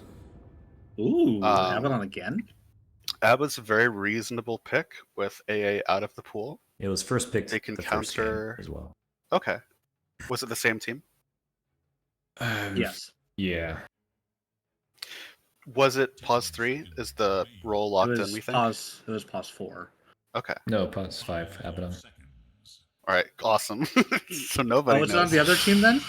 Because it was Naga It Abaddon was lane, right? supporting Naga Siren and Fiver Jive. which is won. on. Oh, right. Okay. Yeah, Fiver Jive won the first game, so it was a position That's 5 right. Abaddon supporting the Naga. So Lemur Legion won game 2, correct? Yeah. Correct. So they have the momentum in the mental game, we'll say. And 5. How do you pronounce Radiant's name? We decided it's five Regive. 5 Regive. I like that. I don't give a fuck what they call it. Death of the author and all that. Well, to be fair, we asked them at the beginning of the first lobby, and They they gave us like four different answers. Wow, yeah, that's so incredible. That's we just awesome. made our own pronunciation. That's super good. I was going somewhere. Still, it's gone now. Okay, Where are you so going? we got It's a Spectre ban. 11 o'clock at night. Where could you be going? Spectre ban, presumably for the rest of what 5 Regive, that's weird, would like to pick up. It's not something the Abaddon is scared of. At the same time, it's not something the Abaddon can like do a lot to later on in the game. In the laning phase, it could be a nuisance for sure, but it's understandable to keep your bases covered for the rest of the draft. That said, would we possibly expect an early Spectre pick from Lemur? We saw Spectre get picked by Lemur game 1. It was going one. into a Naga Siren though, so it didn't really have that much of an impact. Where in the draft order did they pick it? They picked it Right around here. 3 or 4 pick on their team. It was like 13, 14, I think. Okay. So around there. Yeah, they picked the Spectre with a Storm Spirit to try and like support a Night Stalker, just try and get a bunch of like jump in heroes with a Night Stalker. But the Night Stalker got trashed on in lane, and so it didn't really have that much of an impact. Happens. What We can see you the do? Bloodseeker get banned, so no Bloodseeker for this game. Thank goodness. Ooh, a disruptor. Lots of support bans. What do you think the Crystal Maiden ban means? I feel like it should mean something. I don't think we've seen Crystal get banned. I don't think you Thus ban far. CM off of vibes. What is she good against? She's good against Phantom Lancer. That's what comes to mind. Beastmaster, Boar. I think Beastmaster eats CM alive. So you do not want to play CM against Beastmaster. I You're wanna slow, use the this axes are going to matchup hit you. skin. You can root the boar all you like. It's going to max axes. So Tidehunter gets picked first phase this game. It was first phase picked game 2 as well. It was Lima Legion that picked it up. So they're going to rock the Tide again. I imagine this is going to be position 3 Tide. Disruptor is going to be a good team fight hero. It makes Fiverr probably not want to pick any kind of like evasion heroes, run around heroes like Windrunner, or Lion. heroes that can get glimpsed back. Good to see a Lion coming out. Pretty stock standard support duo on Radiant, I'd say, thus far. Lion Abaddon. Not a whole lot of If combos we are with them. to assume that Abba is support, which now seems confirmed with the Night Stalker, I'm not a huge fan. Teasy's heard this before. I think you both have. I'm not a huge fan of like locking in your support duo so early. A lot of flexibility in the draft comes from having a support slot open to make changes. In addition, how many plays are you expecting this Abaddon Lion to make together? Probably none whatsoever. So Abaddon's just going to be in their lane wherever that is, not having a huge impact on the game, just being like a static presence. Well, that's why you have the Night Stalker there, right? So you can rotate, and the line can rotate with the Night Stalker. try to get Rotating kills. into Night Stalker's lane, you're saying? No, the Night Stalker can rotate elsewhere, right? And take the line with him. Possibly. It may be more likely that you want to bring the Lion to the Night Stalker's lane, particularly because the Tidehunter is not going to be doing any weird lane swaps in all likelihood. So Yeah, that's true. it's going to be harder for the Night Stalker to kill Tide. It's possible, but it's harder. Lemur has, or sorry, Fiverr has played Abaddon position 3 in the past, so this could be a flex Abaddon, but like you said, if the Night Stalker It seems can get unlikely with the picked, Night Stalker. yeah. It's still Yeah. possible. Like you could go mid. There's configurations you could do, but I'm just going to read it at face value. I'm not a huge fan of either team's support duo, but I think I favor Lemurs a little more just because it's just more CC. It's more repositioning tools, vision tools with the Wave of Terror. That's really nice against the Night Stalker. You can swap people. The Night Stalker goes on if it's not you. It's actually starting to get tough for Night Stalker already. If you go on It's anyone a that's not great bench Disruptor, pick. you get glimpsed. And then who you go on, they might get swapped. Like I like the repositioning tools so far, and then there's also just a base level quality in glimpse, even if the damage is lacking, where you can just punish people who'll go out of position. Lifestealer, what do you think about this, TZ? You're the Lifestealer I think boy. Lifestealer is fantastic right now into the Night Stalker. He doesn't really care. He can just stay and right click the Night Stalker early, right? Especially the 6 to 10 minute range. You also get that enraged deal with the Lion. Lifestealer can go Silver Edge if he wanted to try and pop the Abaddon. That's a pretty natural item. If the game gets difficult, in this matchup, we have seen pros sometimes build Yules on the Lifestealer just so you can like survive during that time, get your stuff off. I think it's unlikely we see that pan out here. Haven't seen. I'm Luna's skeptical. interesting. I'm skeptical right now of 5 Regives. Just You'll get it's used like to it. poison in my mouth. just look like at the banner. poison. Just look at the banner. It makes sense. Right now, they have 2 people that are kind of awkwardly fulfilling the role of frontline, Abaddon and Night Stalker, and that's not quite how either of them wants to play. And it's also going to be even harder because Tidehunter, you might just have to go past that guy and good luck, or Lifestealer, and you're not getting that. It's just weird. I don't think they have the barriers to support this Luna in a team fight positioning scenario. I don't know how. I'm skeptical. I'm skeptical of things right now. I was gonna say one of the big problems we saw with Night Stalker in game 1 was that they were so dependent on his ultimate or on a nighttime for them to do anything that they just had periods of the game where they could not do anything. They had to wait for him, and they just lost a lot of map presence because of that. They did get the Luna though, so there is that synergy where she can ult, and that creates artificial night for the Night Stalker. So they have more ways. That's to very extend cute. his, That's cute. I like That is very value point for that to get the to try and extend his impact. I think they can shore up some of the weaknesses of their draft on the side of Radiant. If they get a high tempo mid with like some CC potential, something akin to an Ember or Void Spirit, not necessarily those 2 specifically, but as like that kind of hero. In addition, it could be something like a Dragon Knight with an Mhm. early blink dagger, which is someone that can go in and be tanky and go on the supports and not be afraid of just immediately feeding. I think that could help with a lot of things. I Gives you think other Tiny sorts of tower actually push. is great here as well. Tiny could also work with an early blink. That could definitely work. Mhm. You could probably chalk it up to comfort between which of those two you want, but I think on balance, I favor the DK a little more, just in terms of like the concept of it. What do you But think about both could Dire? definitely work. I like the Ember for the Dire actually. Gives them mobility, does a lot of damage to the back line where the Luna's gonna sit, right? Is a vessel for the Lifestealer to do infest bombs. I think Lifestealer is going to be the one dealing with the Luna, so you don't necessarily need to have something to do with her. You may just want He a has to get hero. away to get on top of her, right? True. I mean, you may want to get like something that he can infest bomb to get on top of the Luna, but Yeah. I'm thinking like something like a Storm Spirit, like something to jump these this line, this Abaddon, try and Yeah. like pop them, keep them from contributing to fights.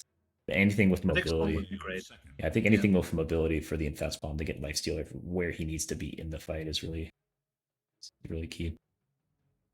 I do think Lemur needs more mobility and like a. Right now, your only good infest bomb target kind of is the Tide Hunter, and that's not great. Yeah. Tide probably doesn't want to get a blink either, not like right away. Putting all the frontline responsibility on Tide is like it's playable, but it's not ideal. And neither of your supports are going to be doing that at all. They both need room. I'm not quite sure what I want to see from Lever's last pick mid Ooh. currently. That's not a I frontline don't hero. like that. Sniper Luna. Unconventional. Some toes are being stepped on, I would say. Yeah.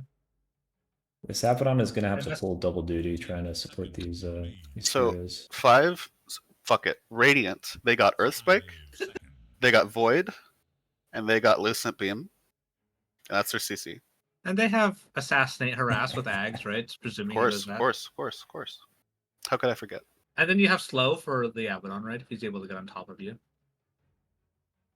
Now, Just Tide like Hunter the Orb had of a Frost rough... is going to be huge for the control. I You mean, got a it great is. point there. The Tide Hunter had a rough lane, right? Mhm. Last game. Same hero, or same person that's going to be playing it. Does he fare better here into a Luna, presumably Abaddon matchup? Last time he was against a Juggernaut and Snapfire? Question mark. Which game? Game 2. Game 2. He played into a Naga Siren Oh yeah, Naga. and- That's right. Jugga's mid. and a Witch Doctor. And he did not have a lane, really. He was level 5 at like 12 minutes. Ooh. So here he's Timber. against Luna Lion, most likely. I'd expect him to do better for sure. This Timber pick, I think.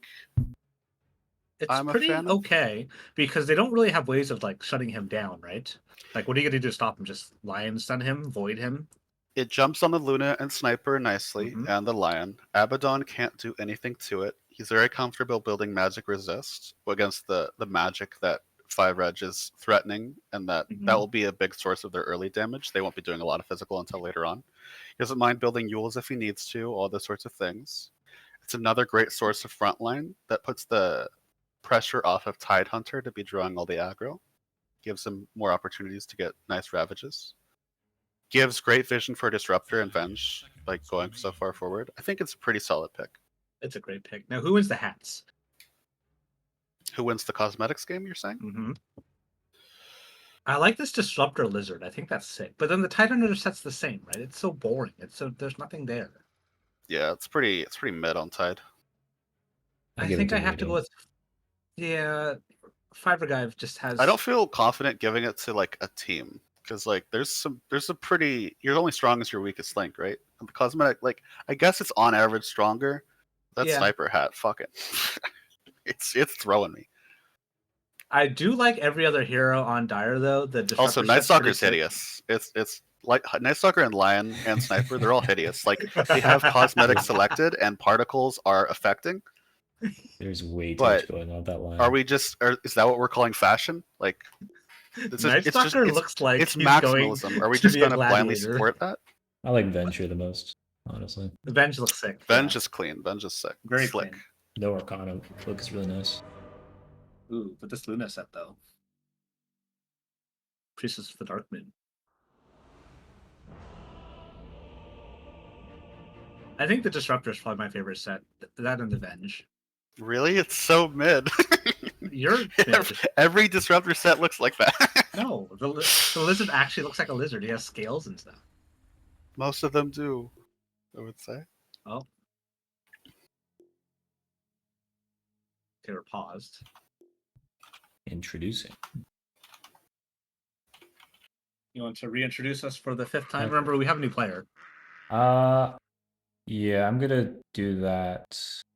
I kind of want to see what the lanes are. I think I know what these players' lanes are at this point. Praetor is the mid, so he's gonna be the Luna. It's a little unusual. Huh. I guess we could do it now. Yeah, so we have a replacement swapping on the side of Five or Guy. They have Greg swapping out with, I think it was Popo. Yeah. So support for support. And I think this is, I don't know if it's like the leader of the team, but the team's name is like Greg, and that's Greg. So I imagine that he had something, or they had something to do with that team name. Mm-hmm. Anyway, it's going to be Praetor on. Now, do you think? Good. Do you think Greg is related to Buttery Greg? No. Unfortunately. Buttery Greg is a legally distinct off-brand. I see. Continue. Fair point. We're going to have Praetor on the mid Luna. Uranium Heart going to be playing the position 1 sniper. Probably going to be supported by Ray on the 5 Abaddon, who has no items so far, just a sentry. Going to be X2 on the Night Stalker as your position 3, going to be supported by Greg on the Lion. On Dire side, we have Divine Phoenix. I believe that's the 1, also no item spot. Interesting. Going to be supported by likely Jamin on the Disruptor. Mr. Fancy Pants is I think the mid is Zaddy, right? No, Zaddy's the 3. No, Zaddy's is the mid. Zaddy's the mid. Oh, okay. Yeah, so it's gonna be mid Timber versus mid Luna. You don't see that every day. Zaddy on the Luna's Timber. mid? I thought it was Sniper. No, it's a sniper What the safe hell? No, this is What mid the Luna. hell? I like that less. Yep. I thought Sniper was mid. Mr. Fancy Pants on the Tide Hunter, going to be supported by Levito on Avenge.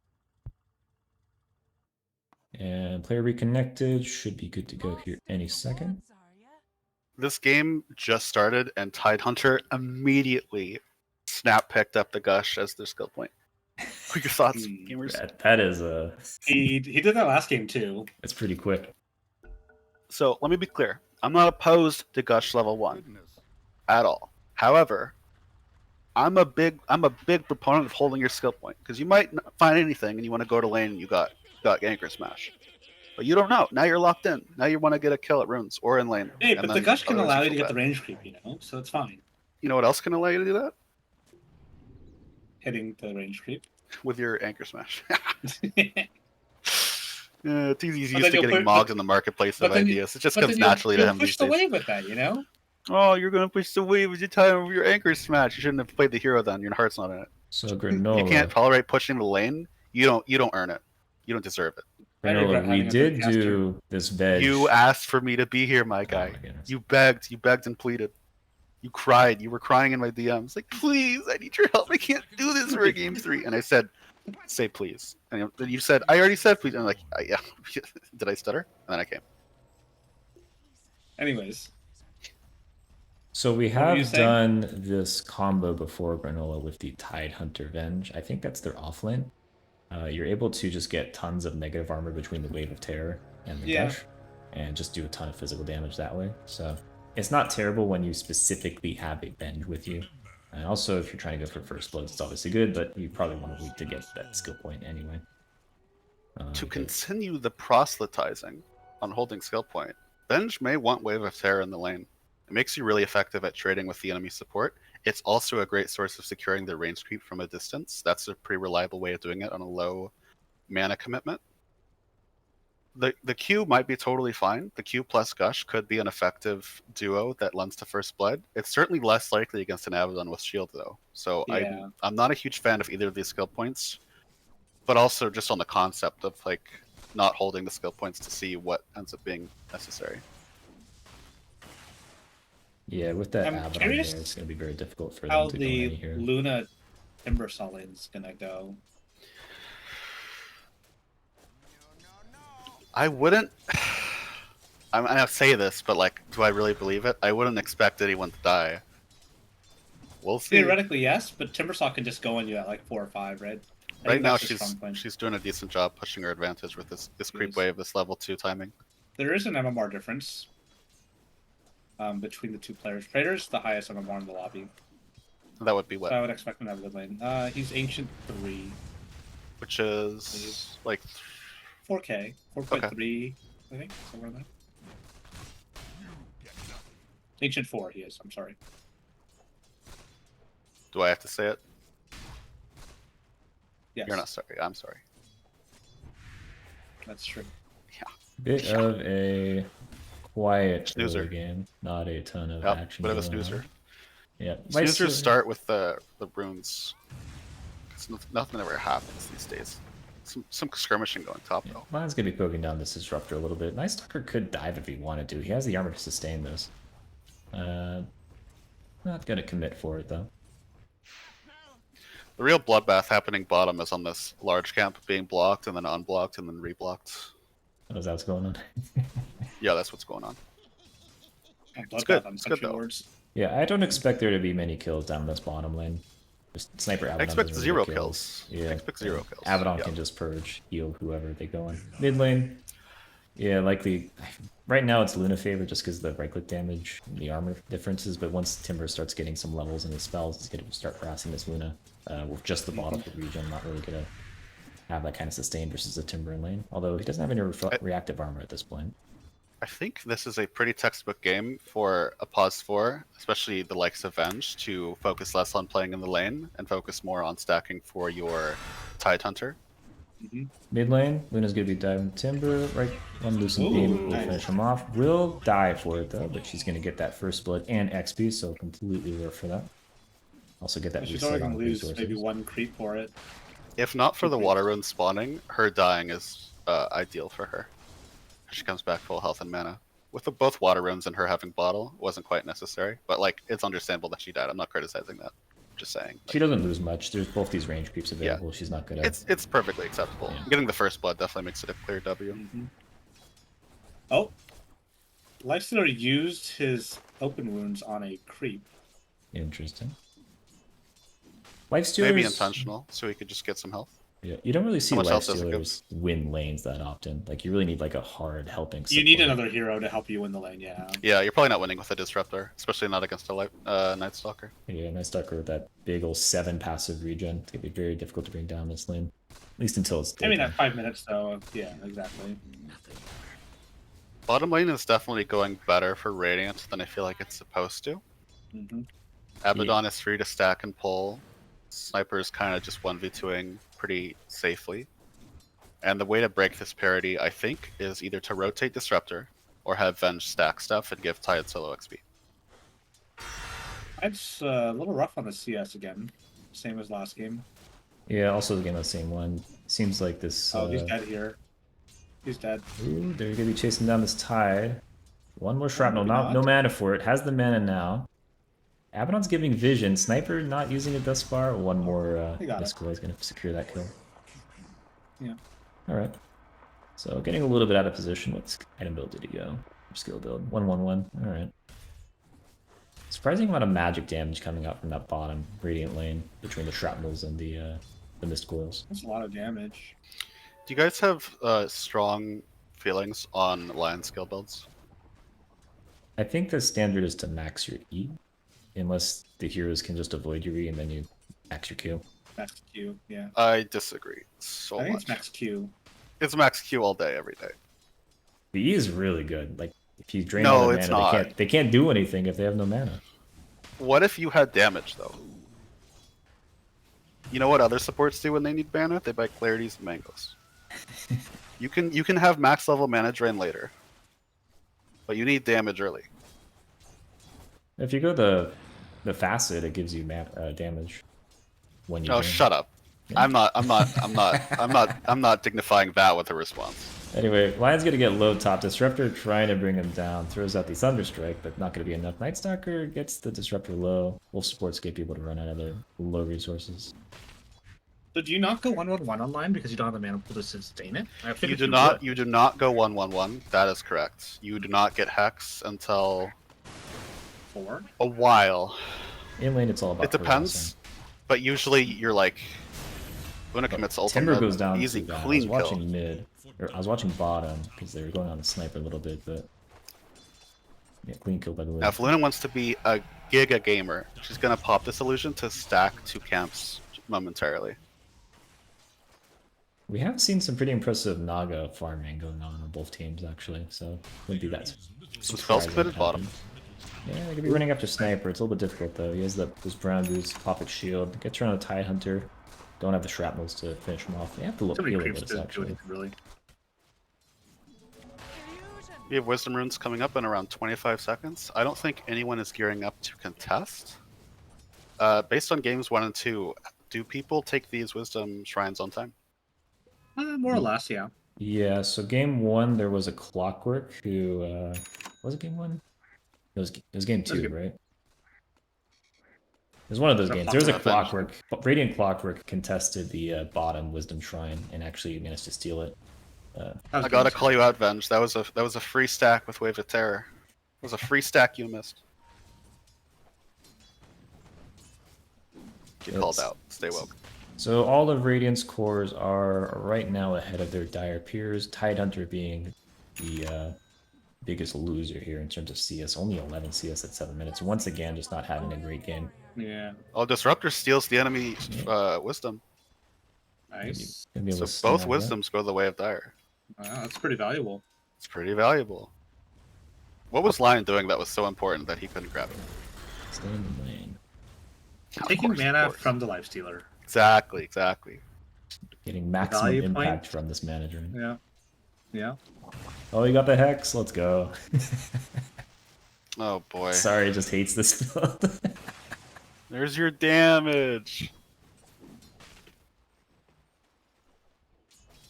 I mean, the power just spike from grabbing a level haste. 1 spike to level 2 spike is 65 damage. That's crazy. That's a lot of damage, actually. Stun? Stun? Stun? He doesn't have Yeah, it. Luna's gonna rotate top. Oh, Gonna find a disruptor. Easy kill. oh, and Lion gets the kill. Oh, Lion got that kill actually at the right place. Son of a bitch. Just suck on that, sorry. Alright, the build's good. You convinced me.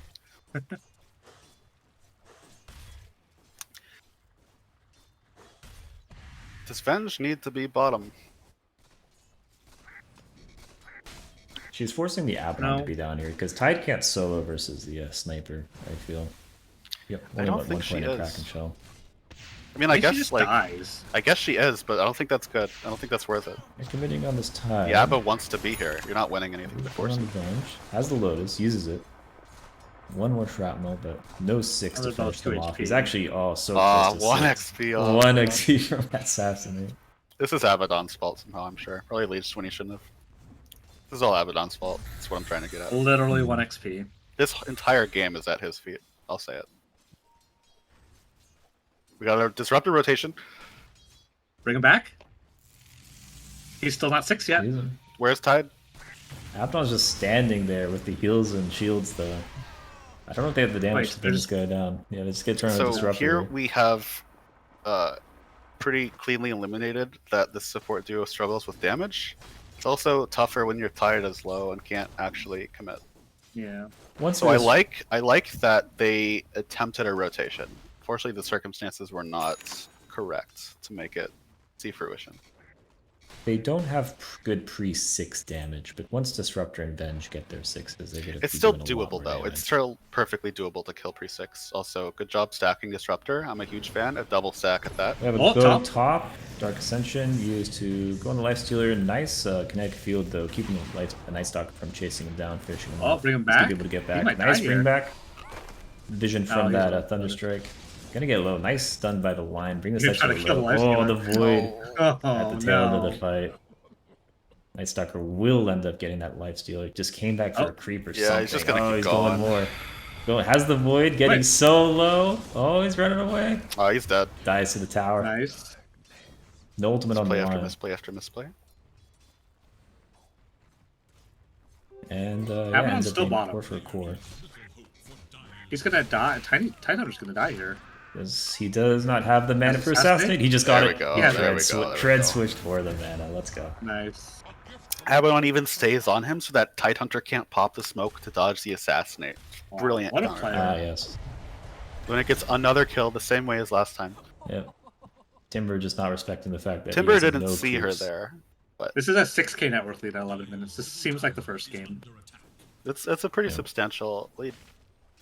But the sniper's having way more impact than the Naga did in the early game. And I think they're just... It's also it's a disaster to how the Timbersaw be struggling this much. This is not the way you wanted this pick to end up. He's not Yeah. really currently able to feel like he can threaten anybody. Nope. And also he like feels awkward about leaving mid because like the tower's still there. The way Who's gonna Timber rotate usually plays. bottom. Ravage committed. Gonna pop the Abaddon ulti instantly. And let's get a scare away this Luna and Sniper. And everyone's out. And now with Ravage on cooldown, they can make plays for sure. There's plenty that they can make, but how many are they confident to make? That's the real problem. This does give space for the Timbersaw to recoup a little bit of what he's been losing in the mid lane. Creeps gonna be hitting Oh that no, mid Radiant's stealing the stacks. Well, they're stacking. tower. Oh. Well, there's the They're stacks. even stacking it one more time. Oh, there's a The Striker's disruptor. gonna scout this. Luna's getting pretty low He's here. at 6 So now. nobody has vision on this triangle. Not allied vision, not Oh. enemy vision. I think Disruptor What's didn't see that. happening? Does he not know? Oh, the Timber's Mission in. Impossible. These Shit. heroes are very low here. Wait, use your skills. Luna no ulti. They're gonna focus the right hero and get that level 11 Luna. I still have glimpse. Bring him down. No! Oh no! Timber- Oh no! boy! Timber Oh not working. boy! Oh, Disruptor. Oh, no. Oh She's god! still dead. Right click the sniper will bring him down. I don't think he needed to die. I'm not mad at Disruptor there, except to say like maybe you Communicate didn't with say your you were teammates. glimpsing, or maybe Timbersaw just like is deaf and Already doesn't used respect it. you. I'm not sure who's to blame. I'm inclined to believe Disruptor is not the problem, not the asshole. Spoken like a true support player. It was a good glimpse. No, it was a good glimpse. It was a It was a correct great glimpse. glimpse. And Yeah. Timber dropped the ball. Disruptor did not need to die. He's my boy. He's my son. I'll note that Disruptor made stacks, which was Venge's job, first. So Disruptor is my child. I love you, and I'm investing in your college fund. I'm sure they're very Thoughts? happy to hear that. Anyways, Top lane, Night Stalker and Lion are trying so to... Timbersaw's back in the game now, even with the Luna net worth after that double kill. I guess he is, isn't he? Yeah. Second highest net worth, 200 behind.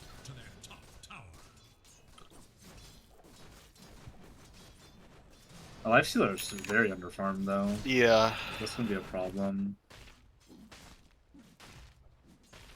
I feel like this Night Stalker really wants to make some kind of rotation before this night cycle ends. They're actually gonna find a bench bottom. Yeah, just got out of position there. Sniper able to peep her down. Viper has a Hyperstone. Yeah, I noticed that a while ago. I wish I had said something, but things were happening. Going Moonstrike. Meanwhile, in the top jungle, Lion Disruptor are duking it out. Timbersaw is going to show up though and make this an uneven fight. Glimpses Huge, will come this out, is- this cancel is- that TP. It should be a pickup. I'm gonna on flame Timber. Timbersaw one more time because this was an honorable pause 5 versus pause 5 duel, and then Timber just came and fucked it up. I think the No Timbersaw's etiquette. online. It's his game to lose right now. No etiquette. I'm also gonna flame this Night Stalker a little bit, and by extension, all of Radiant, because they're not exploiting the nighttime benefits at Nope, all. not They at haven't all. used his Yeah. ult. No one's rotated to this lane, taken this tower. Night Stalker hasn't gone anywhere else. There's so many plays that could have been happening with this huge like swing that happens. And he has every Echo nighttime. Saber. Now they're finally doing something with the rage cooldown. Here, That's Oh. good. Luna That's good. rotation with the Eclipse. It should have happened earlier, though. I'm glad it happened, but it should have happened earlier. And I feel like it shouldn't be the Luna that's rotating, right? You're not seeing mid rotate a lot She's the more mid, these so days. it's like she's probably strangely one of the best people to rotate. It's not often you say that, but in this game, she's already got the Yasha Right. move speed. They're going to be going on She's got a Sniper bottled bottom. shield rune. Ooh, blink of the Timber. Swap on him. Disruptor ult committed. We'll bring him down. That's They a will good. That's a have good kill. The That's a Night good kill. Stalker. The Night Stalker TP'd mid. Abaddon TP'd late.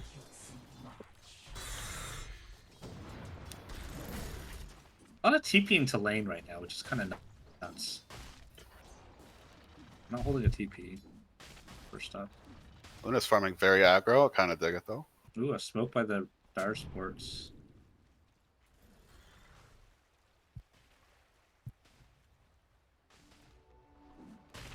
Pops the shield rune. They might find a Luna here in a second. She has the high ground. Timbersa's gonna blink forward. First item blink. Find this Luna. The 40 rune's gone. seconds on the Eclipse, so don't have that magic damage available. That finger. Dropping a lot of damage on this Timbersaw. He's able to chain out though. Night Stalker now with the Dark Ascension coming in, turning the fight on this Vengeful Spirit. We'll bring her down. Wait, no Lifestealer's problem. in? Timbersaw didn't leave. and- Lifestealer's in. Oh, we have a Lifestealer now who is gonna realize he's in mortal danger and just run away with that Enrage. Oh no. And Night Stalker's just having free reign over these heroes. Gets Oh, no. 3 kills. It's That's been gonna a be little bad. better for Radiant than I expected. Oh, Titan Also Hunter died. killing Tide. Meanwhile, Abaddon's still laning with them. So I think the shield rune combined with just the net worth advantage helped a Yep. lot, but I think like conceptually Radiant messed up there big time by focusing their attention on the Timbersaw rather than the Disruptor. But it still worked out. yeah. It worked out fine, yeah. Also playing aggressive without that Eclipse was a little dangerous. I guess No, they I'm had- totally fine with that. I'm totally Wait, fine with that. Okay. Sniper's going Basher. For the it's just the Lifestealer counterplay. Huh? Just keep them down. This guy's got a plan and I respect it. I'm never gonna say no to a Yeah. plan. I wanted to mention this in draft. Sniper's another hero that kind of combos with the nighttime situation going on with your team because he has nice blinking by the Timbersaw, getting that arcane rune from the Night Stalker. But as I was saying, Sniper has good night vision. He has 1800 range, and he got Gilly's suit, so you can combo that with the nighttime. I mean, all these Tide team is fights. really itching to Ravage. I think the Sniper TP is a huge misplay. You don't want to show up until something actually happens. Now you're stuck. And there's Could no be farming. fight. There's no tower to Could be be taken farming, mid buddy. by the Yeah, Radiant. this He is needs to not be a good bottom. TP. Gets the points of flag though. That makes it better. Yeah, that makes it a little bit better. Makes it a little better. Tormentor spawned around 3 minutes ago. No one has seemed to indicate any intentions on taking that. That's They actually something I'm TP'd not away huge from fan it, indicating that they're scared of it. of. It's easier for Radiant to take it for sure, but both teams could take it.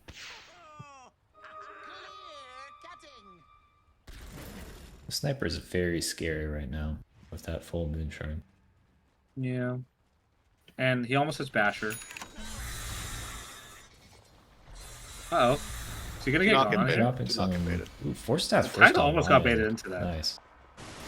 It might have been better if he didn't force, because then Ravage is committed and Tidehunter's gonna die here. No, No? Okay.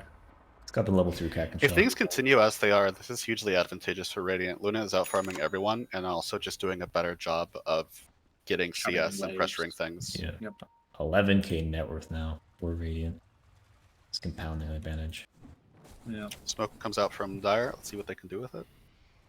Catching everybody except the Lifestealer. I like that they're not bringing Lifestealer. Mm-hmm. Looking at Radiance, he's quite a ways away from it though. It This might could be a find tricky Night kill, but Stalker it's here. doable. Oh no, Timber Chain. They've got a lot He of hit a tree spells right next on to him. Dark Ascension, swap. He's gonna get out. Ulti! Yeah, Disruptor they ulti! have the glimpse though. Drop the Ravage. Okay. That will be enough damage, but they're missing a lot of team Ravage fight spells here now.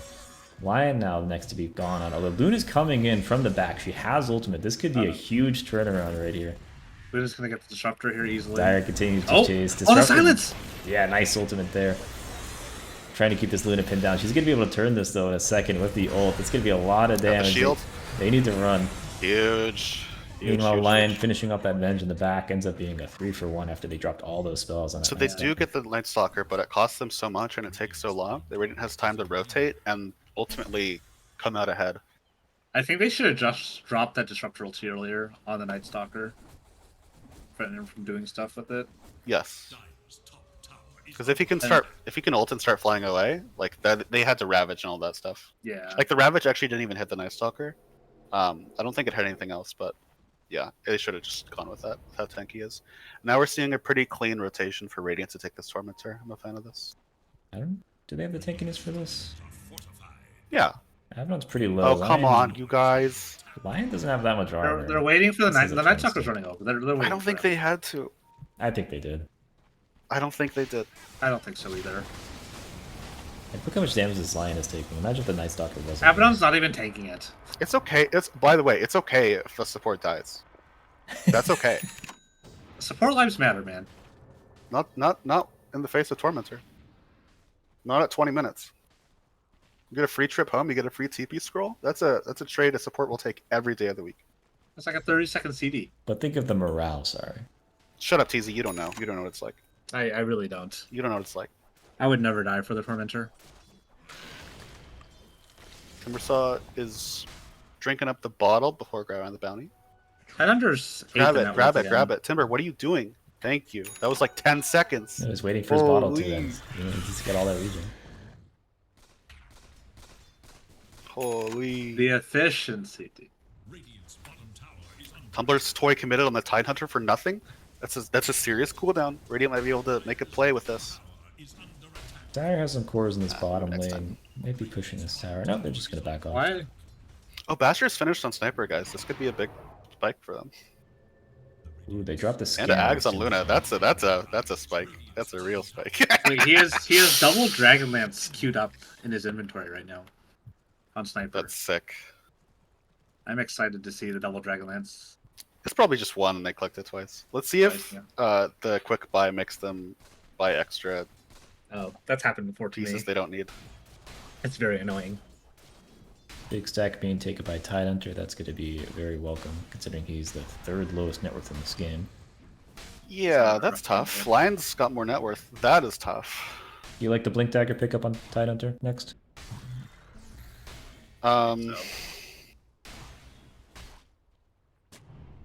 It enables him to be in the fight, I think. And I think that's Probably. If all he's doing is Ravage, You and Blink want is more the ways best to way. jump the sniper. I'm not thinking of anything that I like love more than this. And I think you just need ways to like be able to take fights, and Blink lets you do that. These Luna illusions are providing. They a ton of cannot vision. just maintain the status quo. They're getting out farmed. Yeah. Radiant's already ahead, obviously, but Luna's just gonna outpace you on farm anyway. And once they're answered to a farmed Luna, who has the backup of a Those sniper bags. and an Abaddon, like they don't want to go late. They have to make things happen. So I agree with the Blink Dagger. They also need to like make things happen. And Lifestealer needs a lot of time to do anything. Do you have Radiance yet? No, not even close. Radiant's bottom tower That's is just under fair. Well, I guess he's kind of close, but like He's about 3 Not minutes really. off his ratings. Dyer's middle Dire's Lion gonna be saves in this room smoking for up. Luna. Running in, trying to find a sniper. Might find him here actually. He's hiding in the trees. Ooh, nice Venge. Wave of Terror finds he's him dead. there. Nice kill. I'd start can glimpse TPing this. in. Cancels. He'll cancel. Don't even need the glimpse. Don't even force the glimpse. There's heroes in the area. I think This he would have Disruptor's died. such There. a Chad though. He probably wouldn't have even glimpsed. Just gonna let you fuck up. Looks like Radiant want to do a That's Tucker counterplay knows it. here. They smoke up on Lion and Luna and start running into the Dire Timber. this They're run gonna on find a Luna. Lifestealer. Ooh, they're gonna be able to burst this guy down really Ravage. quickly. Oh, the Ags Luna doing so much work. Lion Finger gonna finish off that tide. Oh, no, Nice Timber stalker Saw, look now. No. Running and cancels the TV on the Timber Saw. This is gonna be They got disastrous. disrupt. if They lose got this a final core. glimpse. Do they have swap? They Glimpse have is coming swap. out. Venge is like, I'm see you Dude, later, he's getting Timber Saw. left out to dry. See you later, Timber, Timber this is what Saw. you get for not respecting the support duel earlier. Wow. This is karma. This is karma made manifest. No glimpses, no swaps, no nothing to help out Supports live Timbers. by a code, and you broke it. I guess so. Holy crap. God, these supports on Dire are so based. Hey, Disruptor's your son. He's my son.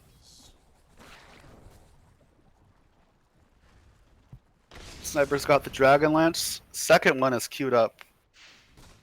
Still. We'll see if that pans out. I'm hoping it does. I'm interested to see how it works out for him. I'll give him really good stats, right? It's They'll most probably efficient work out by item. giving him 15 agility and 10 additional strength. Yeah, If I had to speculate. that would be my thought process as well. Alright, so I didn't have. There's definitely more towers dead this time at this point than there was last game, correct? Yeah, the Luna push is really nice. Yes, that helps. Uh-oh, Tide's dead. He's gonna find a tide. She has the ultimate. We'll use it. Orbital cannon, gotta just demolish that smart. tide. Yeah, there should be a free tower off that. I don't imagine Dire wants to fight this. Radiance any minute now. I guess there's no Dark Ascension. So this Night Stalker's not really a hero at the moment. He's enough of a hero, and also Luna compensates. Yeah. Luna's so strong right now. She's on her time. She has Manta and shit. Yeah, How's Dire's high ground defense look right now? They got Timber Saw, and that's it. You don't have the Radiance. Tide's not strong not enough. A hero. Lifestealer dead. is Oh, armor the armor toggling toggle. to save his life there. Manages to get out. Nice job. Did Sniper ult him? Yes. Okay. He shrapneled the camp, spot him, use the assassinate, and then just started right clicking. So I've said that looks like they're actually looking for a pick on Timber, so I'll hold my tongue. See how this goes first. If one goes low, they're gonna see him. Yep, the sports or lands. Night Stalker gonna find him. Even during the daytime, Night Stalker's gonna be able to get that silence off, prevent him from getting any more chains off. Thing's gonna finish the job all by himself. So I have said that like Radiant has the late game in essence, and they're already ahead. That said, they are wasting time. They're giving Dire some opportunities to farm up some items, and they're not taking objectives as quickly as they could be. I feel like they might have even been able to take high ground after the tier 2 bottom. I would agree with that. Luna ulti is so low CD. I think BKB on Night Stalker, I think you would BKB on Luna at that time. And like they just can't deal with all of you. Okay. She well. just got it. Disruptor's looking They at can this definitely go high guard now though. juicy. Maybe in stack game 1 or heroes 2 right they now. go for it. In game 3 they're a little cautious, perhaps. Could be a bit of fire. Line's gonna Mine blink blinks in, in. hex up the Venge. Night Stalker immediately Ravage ults, doesn't come out. tries to get the Ravage Tried off. so hard. It's Is it better technically for okay? Dire that it didn't come out. To be clear. It's Oh, better actually, that they're it still This fight's playing. already lost. Night Stalker trying to He's run got the down Radiance. He's ready to fight. He's got the Radiance. this Lifestealer is going to infest the Venge, who's going to die. It's going to pop him out very low HP. Night Stalker BKBs to finish off that kill. Timber left alone in the base. Disruptor actually comes in to watch him die. As Night Stalker is going to finish that kill off. And all of Disruptor just to get Q down from the low ground. So Oh, I this don't think we should have an be idea when the game. game coming. This Yeah. should be game. They should not leave high ground. With the Luna, it's very hard push. Yeah. I You like know- that the other players are also helping hit the racks. Sometimes you see people just like turn their brains off and be like, I'm gonna stay Like back this to help Abaddon. my team. Abaddon Curse of Avernus. Hitting the tier 4. Oh, he didn't even get the last hit. So no Sniper's BKBs on DPS Radiant. checking on this building. No BKBs on Radiant. That is the saving grace. So if they take a fight under this tier 3, Please do not back, you guys. Please do not back. could be pretty good here. Yeah, Praetor. I'm gonna keep going, you know. Praetor understands the situation, understands the assignment, gonna stay high ground. Swap Swap comes out. out. Swapped in. No BKB. Manta, Immediately Manta. pops the ult. Manta's no damage coming out from the lifesteal. Ravage committed. Bring this Luna a little bit Luna further might die down. here. She's gonna be doing a lot of damage though with the splash glaives. She finally goes down to the combined efforts of Tide and Lifestealer. Night Stalker now running in during the daytime. Never a fun situation. He's gonna go down now. Now Timbersaw running after this line, chunking him down. Uh-oh, sniper. Gotta bring him down. They're dead in the water? Sniper. They're dead in the water. They have nothing. Nothing to bring him down. They're gonna Abaddon chase can the also Abaddon. just TP out. Yeah, once again, nothing to cancel it. Unless Disruptor? Nope. Wrecked. On range. Savage. Wrecked. Are you sure he wasn't in range? Yeah, it was way too far away. Probably at least 2,000 away. So Radiant didn't have BKBs for that. That was the important factor in that fight. Able to swap in the Luna and able to focus her down. She did get the ultimate off, but it was mostly wasted on the enraged Lifestealer. And just If Luna's teammates were quicker to help her out, I think it's okay. But It's- also she positioned pretty brashly against swap. well, it's hard to help her out because the Night Stalker can't really go in because once Luna's ult is The line down, has Blink and 4 staff and CC. That's enough. true. Abaddon has shield. And I mean, the Guardian Ravage Blink. was I don't know if it committed though, pulled so out, even but if you do go in, it's gonna they be had a enough, I different- think. To like, Yeah, Abaddon could. we said to like stay high ground. They can end the game, and I still believe that. I think they just like messed up. I think they definitely could have taken a better fight there. Sniper did end up going Mask of Madness, Hurricane Pike. Oh no, this Lifestealer's in trouble. Just chasing this good boy. fight here. Luna has the Eclipse Greedy. again. Oh, Instant and Rage. Rage. BKB's through the They kinetic want field. this. Oh, drops the Yeah, egg. They have Glimmer though. yes. Glimmer and Rage. Assassinate's gonna finish off Now the that's it, Disruptor. yeah. But now Night Stalker's Lifestealer's gonna still find his farming! Lifestealer who's just farming. Ben's just Oh, no. swapping. Probably gonna sacrifice her life to save her carry who really wanted that creep. no, what are you doing? But Lifestealer just needs to get the hint TZ is an and leave. empath. TZ is an empath. Meanwhile, in the Oh bottom my lane, Timber gosh. just happily pushing his tower. Is going to force out some TPs. TZ, I'm over real. You would have farmed that. Ooh. I would not have. I would have left. Maybe you used to. You definitely would have in the past farmed that. Sure. That's why it affects you so deeply. That's why it hurts so much. Watching it from a third-party perspective is much different from Liberating? playing it.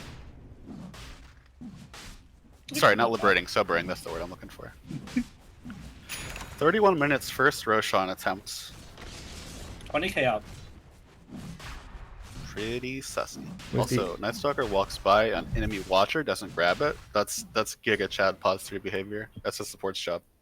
He's focused on one Yeah, just thing. ping it for the sport to get. Sniper does it because he's a soy boy beta cuck bitch. Roshan's going to pop out I see you, on Sniper. I'm not going to have that for 80 seconds. We do not see a second Dragonlance from Sniper. That's unlucky. Baited the casters. I was hoping to see that. Baited actually. and outsmarted. If this life I feel like he's going Go ahead. a backwards. Wait, where'd the Basher go? Oh, he still has it. Going the backwards build. You're correct. Yeah. Well, the Basher's still weird.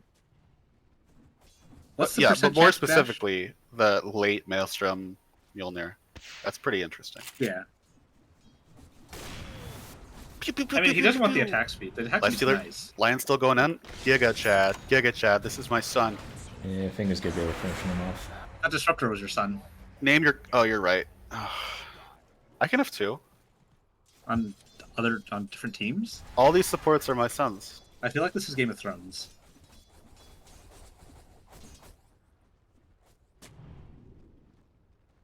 Luna working towards Butterfly. It's going to make it very annoying. What do you for do if you're Lifestealer dire to here? play. Like, how do you fight this? What do you... Oh! You go Ravage in and made it ravage, onto 3. apparently. That would Night have Stalker people gets oh! BKB, swap back into base. He's getting very low. Gonna be able to run away though. Luna No, Cliff's disaster. gonna do tons of damage. It was a big ravage. They just had 0 follow-up to Lifestealer. It's a big ravage, but that doesn't make it a good ravage. Yeah, that's You didn't have the life stealer, and no one else was ready to follow You up. can't do anything when the Yeah. Eclipse goes drop down. Anyway, Luna in the bottom lane is just right-clicking buildings here as Night Stalker tries to finish off the rest of Dire's team. Lifestealer is coming up though. He'll be able to infest the Venge, heal up if he wants to. He doesn't do so. He's looking at the Side Stalker here. Timber's getting very low, dying, gets the chain off. Ooh, Night Nice Stalker kill. getting low. Nice Wait a Uh-oh. minute. Oh, Luna. done! It's huge. That's a ravage. That's a Buyback ravage Timber. right there, yeah. Luna gets low. It's dead. Up It ages. just They have swap. They're gonna be able to swap her back into Fountain. nice. No Nice. stun. Gets the BKB off. Disruptor's gonna be able to glimpse in Still just a has glimpse. second here. Uses it. Can you Manta dodge? No. Abaddon is around. We'll be able to heal her up. They're just dropping all these heroes on Luna with the build she has, just not really tanky enough to survive that. Support's on Sniper Radiant, hit forced Rax to in run the away. meantime. Largely choose to leave Luna out to dry, but Sniper gets some top damage. That's good. Ooh, any kind of out? disable? Oh, swap? He gets Oh. TP. He did have the magic missile, but chose not to. I guess he was out of range for it. He was starting to cast it. Yeah. So a lost fight for Radiant in terms of kills, but they did manage to get a ton of buildings there. Dire just left with It should have been two game, but it's low, still progress. yeah, 2 low melee racks there. Timber's gonna find Dire's a chasing lion. this. Ooh. He blinks out the inhuman reactions. Oh, that's a big axe kill. Oh, career. that's yeah. Would have been lion Yeah, axe. as He's is, really upset now. Timber also has the blink. Does not guess correctly though. Goes the wrong way. I'm still looking. Not chasing though. Why is the Lifestealer smoked? He has ninja gear. Oh, Ninja Gear, yeah. Ninja gear. Abaddon pings the arcane rune top, does not take it because he does not have an alpha bone in his body. Or a bottle. Go grab it, you son of a bitch. Do it. Your team hates Tide's you. all alone down You're worth it. here. You're worth it. Yes, Queen Slay. Walk through the shrapnel, gave vision. Night Stalker's gonna drop the Ooh, Dark that's not Ascension. roll for this. Try and find this Tide Hunter. Yeah, Oh, the damage. brings her down. Symphony of skills. Abaddon scouts the Roshan. Ice Stalker looking for more. He's gonna find a Timber Saw. Does not get the blink off. Starts wailing on him. He committed the void though, so TPing no out. TP cancel here. Gets wrecked. Luna not in range to cancel that Not over the range, line. yeah. They just shove you, right? Tide has buyback. 20 seconds left. By the time they get there, he's Butterfly basically Luna. going to be up. There's an argument to be made to not shove because you just forced, someone back into their base, and then you can control more of the map while they're all. Swapping on the Luna? Luna. I think Luna wanted this actually. She's just gonna BKB and hit the base. That is heads up play by the Luna. She's gonna get caught in the disruptor ult after the fact though, as Timbersaw gets low, gets Another popped. Ravage. No A real buyback. Ravage. Oh, Ravage. Reman. Ravage on 4. Luna She's not dead. She's not dead. trying to run away, kept alive by the Abaddon. They're not chasing her for the time being. Night Stalker now just running in base during daytime. Oh, the Luna second ulti. Luna Oh, ult yeah. just She's demolishes running the into it. supports. Life steal goes GG. down, buys back, Tide goes down, has the buyback, but I don't think these heroes can kill this Luna at this point. Yeah. No. With, supported by the Abaddon with the Apocalypse Shield, it's just not enough damage. And thank God we didn't have another hour-long game as Hey. I think it's because I'm here. Oh, absolutely, you're a good luck charm. I think I had something to do with it. We're gonna finish That's off game. these Lunar Legend heroes, and that will be GG. They're bashing the ancient. It's CC locked.